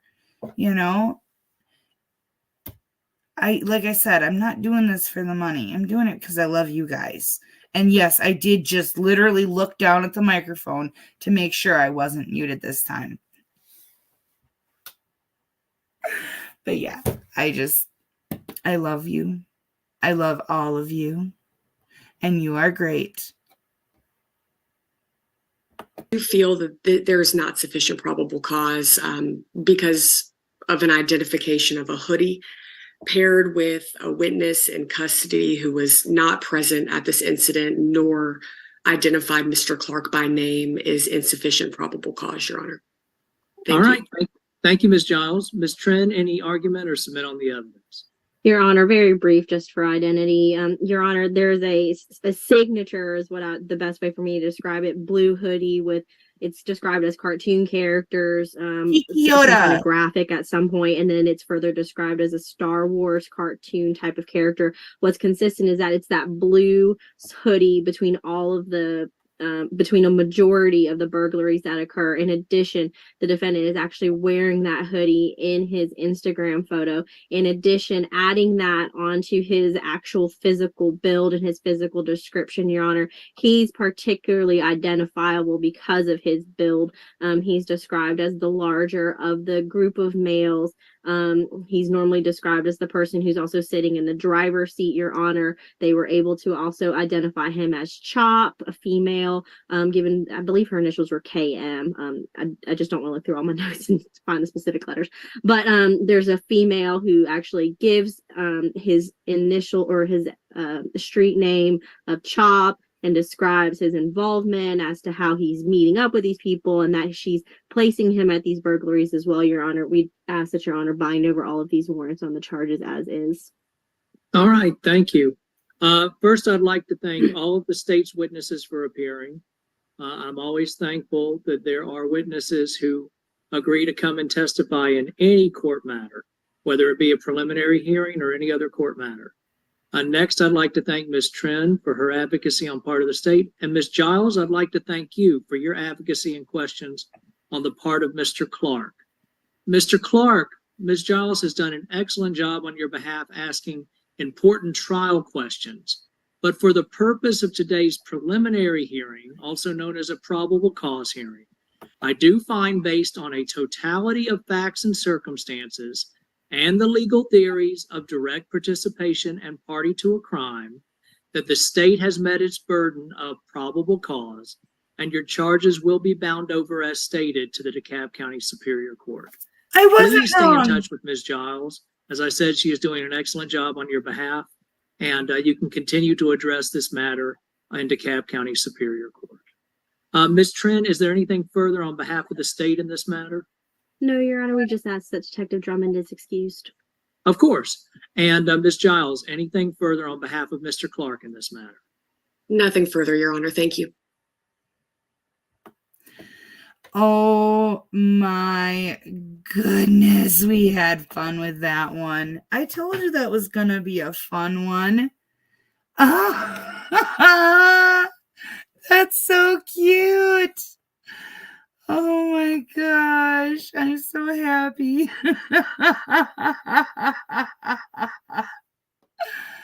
Oh, yeah, no kidding. Yeah, she had no chance.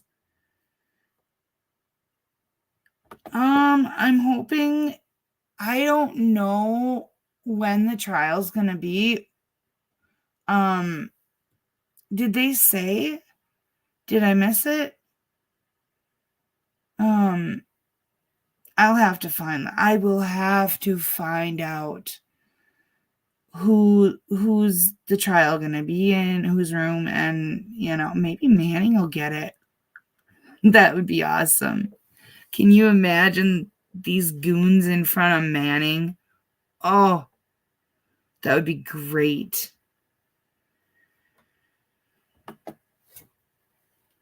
I have been yawning for the last hour. I don't think I have anything short. I think all of my videos that I've gotten ready. Let me look. I think they're all really long. Oh, this one's okay. Let's end on a wholesome note. Des Moines Municipal Court now in session. Honorable Lisa Leon now presiding. Ish. All right.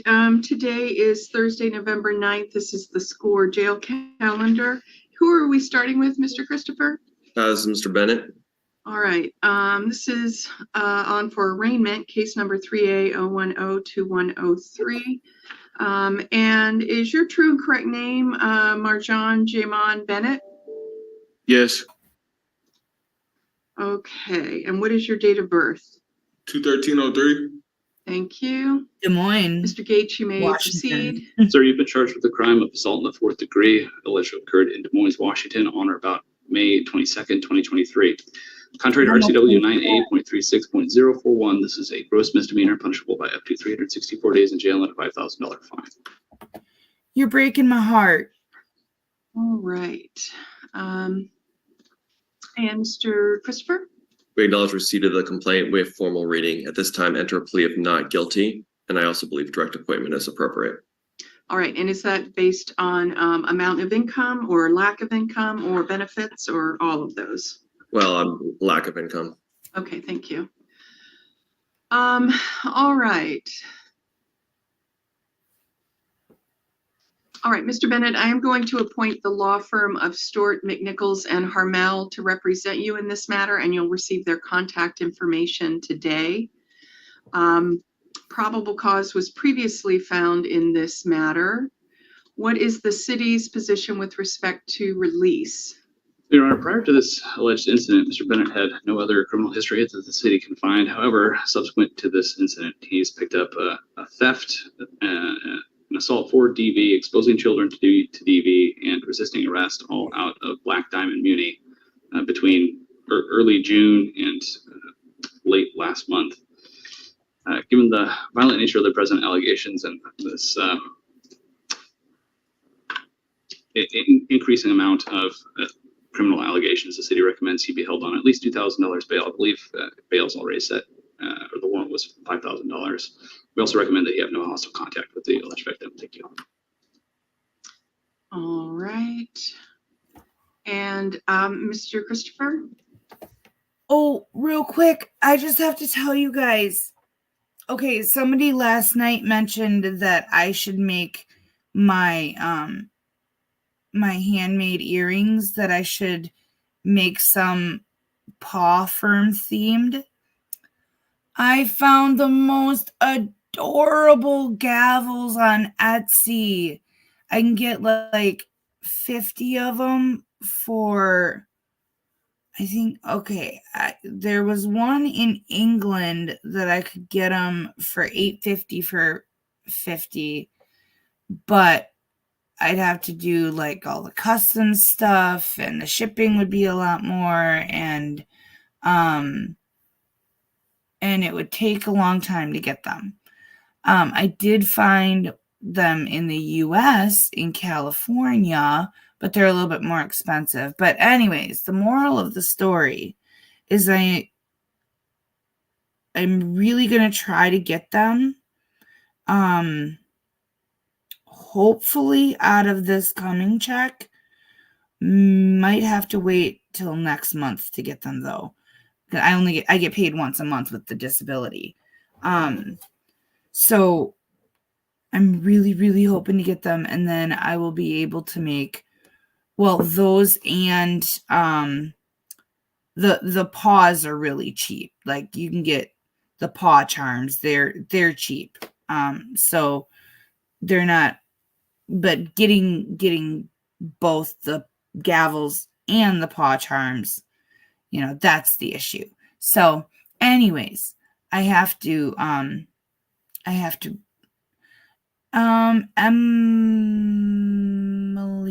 I posted it earlier, but yeah, I will send it to you. But yeah, I really, really, really want to get them, because then I can make paw firm earrings. And I did email her asking her, because they have a laser engraver and they do custom engraving. But the price quote on the custom engraving for charms, it says 95 cents plus. I don't know if that's 95 cents per piece or how that's calculated. I mean, obviously she's probably saying she just starts at 95 cents for one and then it goes up from there, but she probably does a discount on bulk, I'm assuming, because everybody does. So yeah, I am looking into it. That's the moral of the story. Sorry, that was a very long way for me just to say I'm looking into it. But yeah, Emily, there I looked up I think I put in law charms. And that's how I found the US vendor. But it was a California US vendor.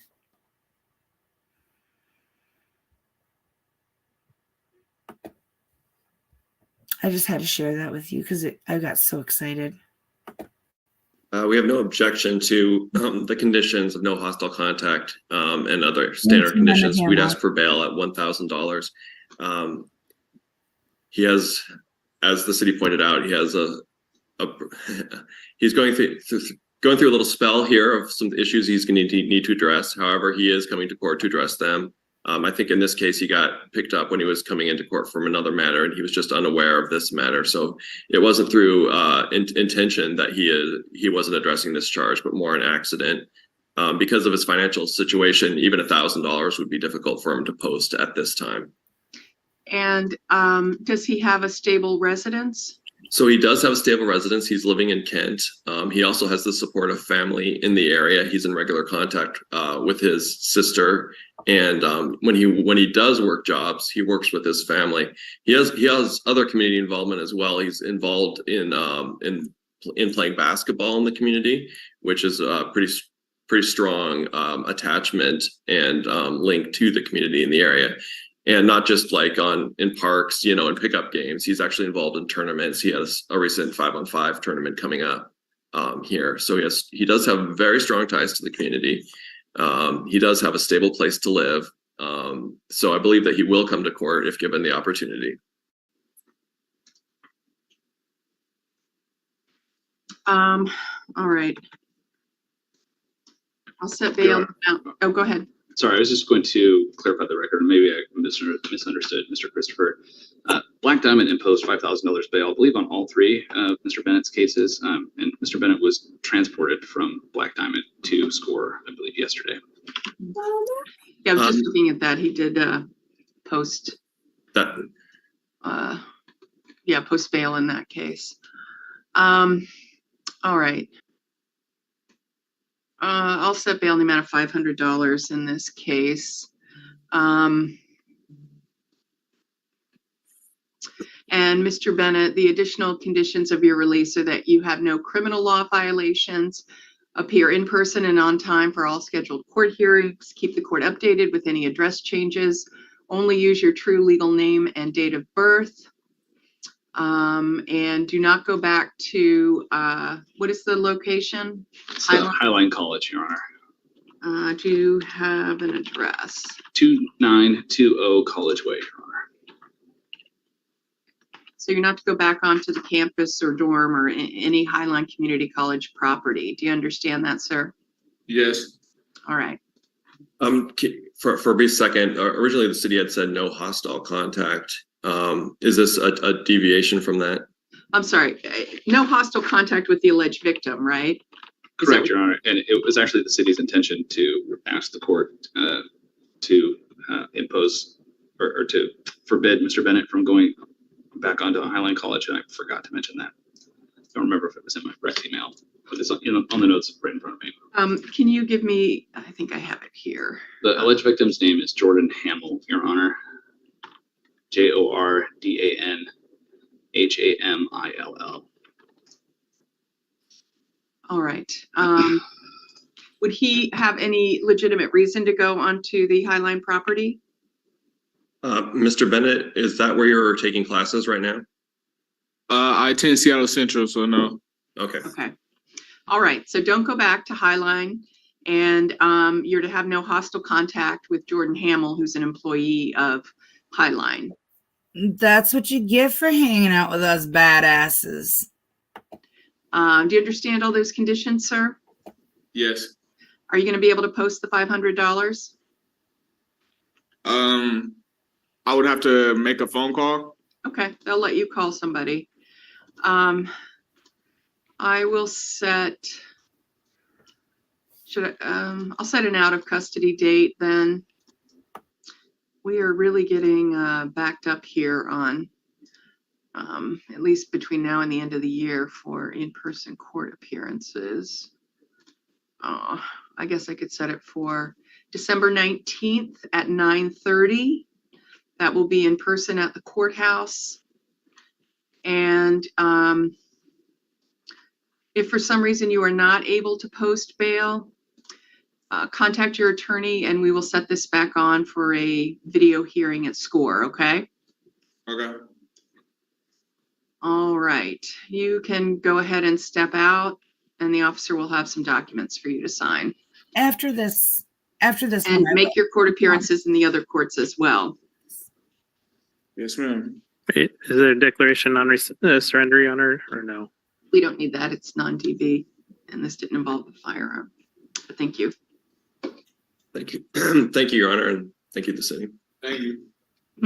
The thing is I don't even really feel that tired. I just feel like, okay, I'm yawning, but like my yawns aren't completing, like they're not enough of a yawn for it to satisfy the urge to yawn.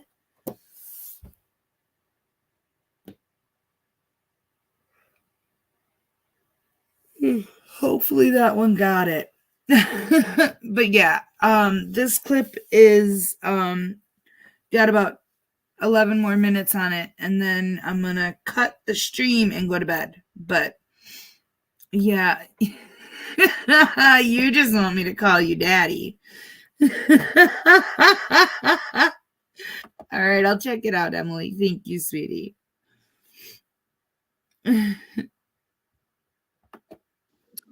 Also, just we're on the record, but I'll keep this brief. It's been sent over here today because I'm out with COVID. I'm sorry. I'm doing mostly okay, but it got our entire family, so I'm here with my little guy as well, and you might hear him. Oh. But he's playing on the game. If you hear a sudden strange outburst, that's what that is. No problem. Yeah, it's definitely everything's going around again right now. So. Well, this was my first time with it. Wow, lucky. I was starting to think I was immune, and my own hubris probably brought me down. Well, hopefully, you're not getting a terrible strain of it. No, it was kind of a normal flu. It was about 3 or 4 days last week, and I'm still testing positive for some reason, but I feel a lot better now. Yeah, they used to say, I don't know, because I've had COVID twice despite the vaccinations. And I remember at one point they told me that I would continue to test positive for up to 3 months after symptoms subsided. So I don't know if that's different now because I've had a couple boosters since then. But yeah, but they said even if you're testing positive, that as long as you're not symptomatic and you've waited the amount of time, you can be around the population. You don't have to isolate. Hi, how are you? Thank you. Say hi. No. What's your name? What's your name? Talking to you. Is it Johnny? What is it? What's his name? This is Ethan. Hi, Ethan. You're so lucky you get to hang out with your dad today. Yeah, he loves that. Oh, well, hopefully once your dad is done with court, you can do something fun. Yeah? Yeah. Okay, let me get you a little snack while we're waiting for the next person here. I need to sit down here a second. He's so cute. Say bye. Bye, Ethan. Mr. Bennett, if you just knock on the door, try to get their attention, they'll try to get over to you. Bennett hasn't even gotten out of the jail room yet. Yeah. Well, it's okay though, isn't it? Let's see. Are we going to be seeing Ms. Lee? Do you know? So it's my understanding that we do not have the evaluation back yet. So I've said that we don't need to see her today. Okay. And let's see. This is number 4 on the calendar. Ivan Marino, 3A02327999. This is on for arraignment. Good morning, sir. Is your true and correct name Ivan Samuel Marino? Yes, Your Honor. And what is your date of birth? It's December 18th, 1994. All right. Mr. Gates, you may proceed. Sir, you've been charged with the crime of possession of a controlled substance without a prescription, alleged to have occurred in Des Moines, Washington on or about August 15th, 2023. Contrary to RCW 69.50.4013, this is a gross misdemeanor punishable by up to 180 days in jail and a $1,000 fine. Did what? And I'm scared. And how does your client plead, Mr. Christopher? At this time, we'd enter a plea of not guilty. We acknowledge receipt of the charging of the complaint, waive formal reading, and believe that direct appointment is appropriate due to lack of income. All right. Mr. Marino, I will appoint the law firm of Stewart, McNichols, and Harmel to represent you in this matter. You will receive their contact information today. And I believe probable cause was previously found. What is the city's position in terms of release? Your Honor, the city recommends Mr. Moreno be held on $1,000 bail and that he be ordered to abstain from drugs and alcohol. This is due largely to his considerable warrant history, including the failure to appear in our court just a few days ago. Moreover, he was on pretrial release for his July 2020 King County District case. Two conditions of his pretrial release there were that he have no new criminal law violations and abstain from drugs and alcohol.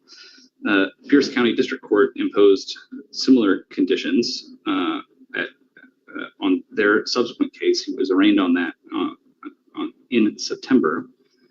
He subsequently picked up a D3 out of Federal Way Muni. Actually, I think I have that wrong. At any rate, Your Honor, he is out of compliance with several courts' pretrial release conditions, and the city has no confidence that he will abide by this court's orders, and we do recommend he be held on $1,000 bail. All right, Mr. Christopher.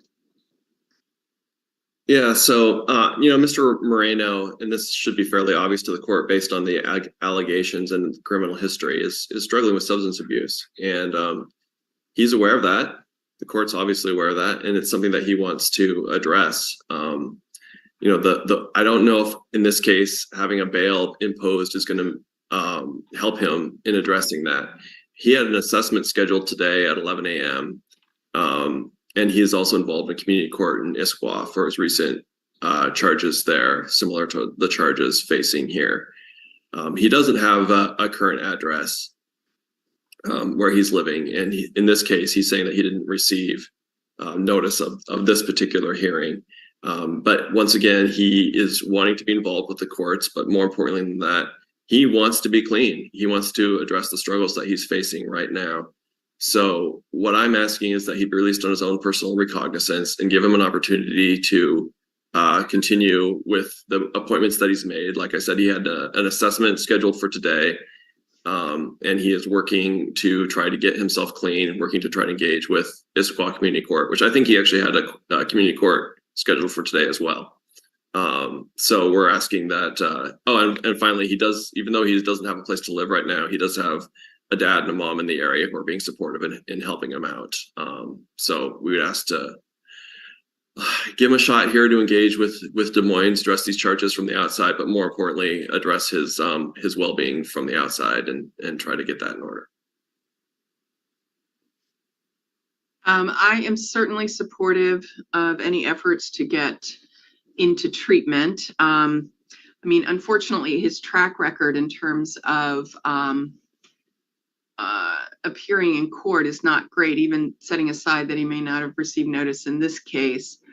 Plus, he has an active warrant out of King County District Court.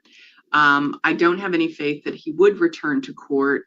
I am going to set bail in the amount of $1,000. He may benefit from talking to Marcella from Pierre Kent, and she has resources in terms of treatment and housing that might be helpful to him.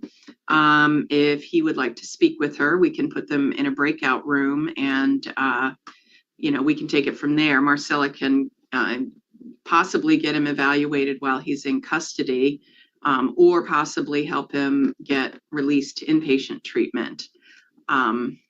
But at this point, I'm going to set bail at $1,000 due to his failure to appear history. Additional conditions, sir, that you appear on time for all scheduled hearings, have no criminal law violations, keep the court updated with any address changes, only use your true legal name and date of birth, and you must not use or possess any alcohol, non-prescribed drugs, marijuana, or drug paraphernalia. And I will set this for a hearing. Let's see. And that will be next Tuesday at 11:30. Okay, that sounds good. And Mr. Marino, oh, sorry. I'm sorry. I was just going to say, Mr. Marino, if you do bond out, then you do need to appear in person at the Des Moines Courthouse on November 14th at 11:30. Otherwise, we will see you on Tuesday. Good morning. And did you wish to speak with Pierre Kent? They're an outside organization. They're not controlled by the court. They're just there to assist individuals with treatment, housing, and other resources. Would you like to speak with Marcella? I love you, Mama Jamma. All right. You can go ahead and step out then. Okay, that she is, just so you know, that's the Pierre Kent, same group I was telling you about before that might be able to help you out there. And if you don't talk to her today, then talk to them on another day, okay? Yeah. Okay. Thank you, sir. She can also come and visit you if you want to talk to her completely privately. That's fine. One more. In any event, you can go ahead and step out of the studio. Thank you. All right. Our next cases are 2 and 3. And so were they going to bring Ms. Lee down, or are we? Okay. These are case numbers 3A0284364 and 3A0562473.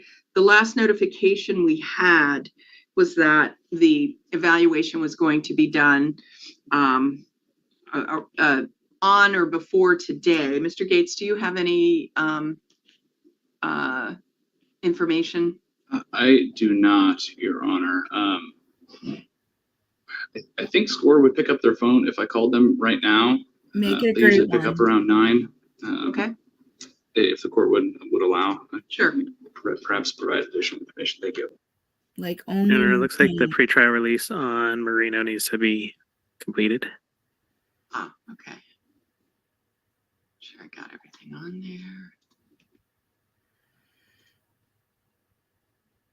there. Just to confirm, we're transporting Marino on next Tuesday. Yes. Okay. I'll stand by until Mr. Gates is done. It looks like he's on hold right now, trying to get that information on the evaluation for Ms. Lee. So I'll stand by. It's one of my favorite things about Sorry, the I'm back now. meetings is everyone from everywhere can come. I assume we're still on the record. Yes. So SCOR's digital systems are down right now, Your Honor. They had to go pull physical files, which unfortunately are not as updated as the digital ones would be. The last information SCOR has is that Ms. Lee's evaluation was not done, has not been done, and they don't have any information on when it might be scheduled for. Stop it. If it were scheduled for today, it wouldn't be happening until later anyway. All right, I'm going to set it over one more time for the evaluation, but we are getting, outside of the time limits under the statute. I understand from the delay notification that it was due to the high number of referrals. And since we don't have the most up-to-date information, hopefully they will be there today. They said on or before the night, so hopefully they'll be there today.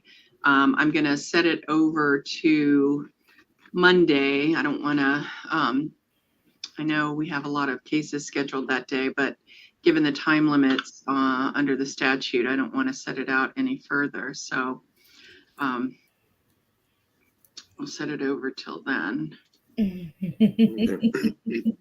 Let's see. Looks like she's also still pending a competency hearing in King County District Court, Your Honor. Yes, I think we were hoping they would do a joint evaluation. Okay, so Andrew, was there anything else you needed?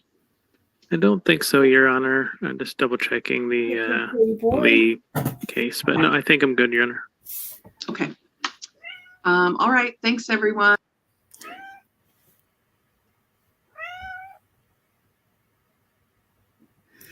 Earl came in to say goodnight to everybody too. Oh, you guys, y'all are so wonderful. And I am so grateful to have you in my life. Every single one of you. All right. I have been ordered to go to bed. So I am going to listen. Much love, y'all. Be safe, be well. Jody, be warm. I love you guys. I'll see you tomorrow. Or tonight. Yeah, tonight.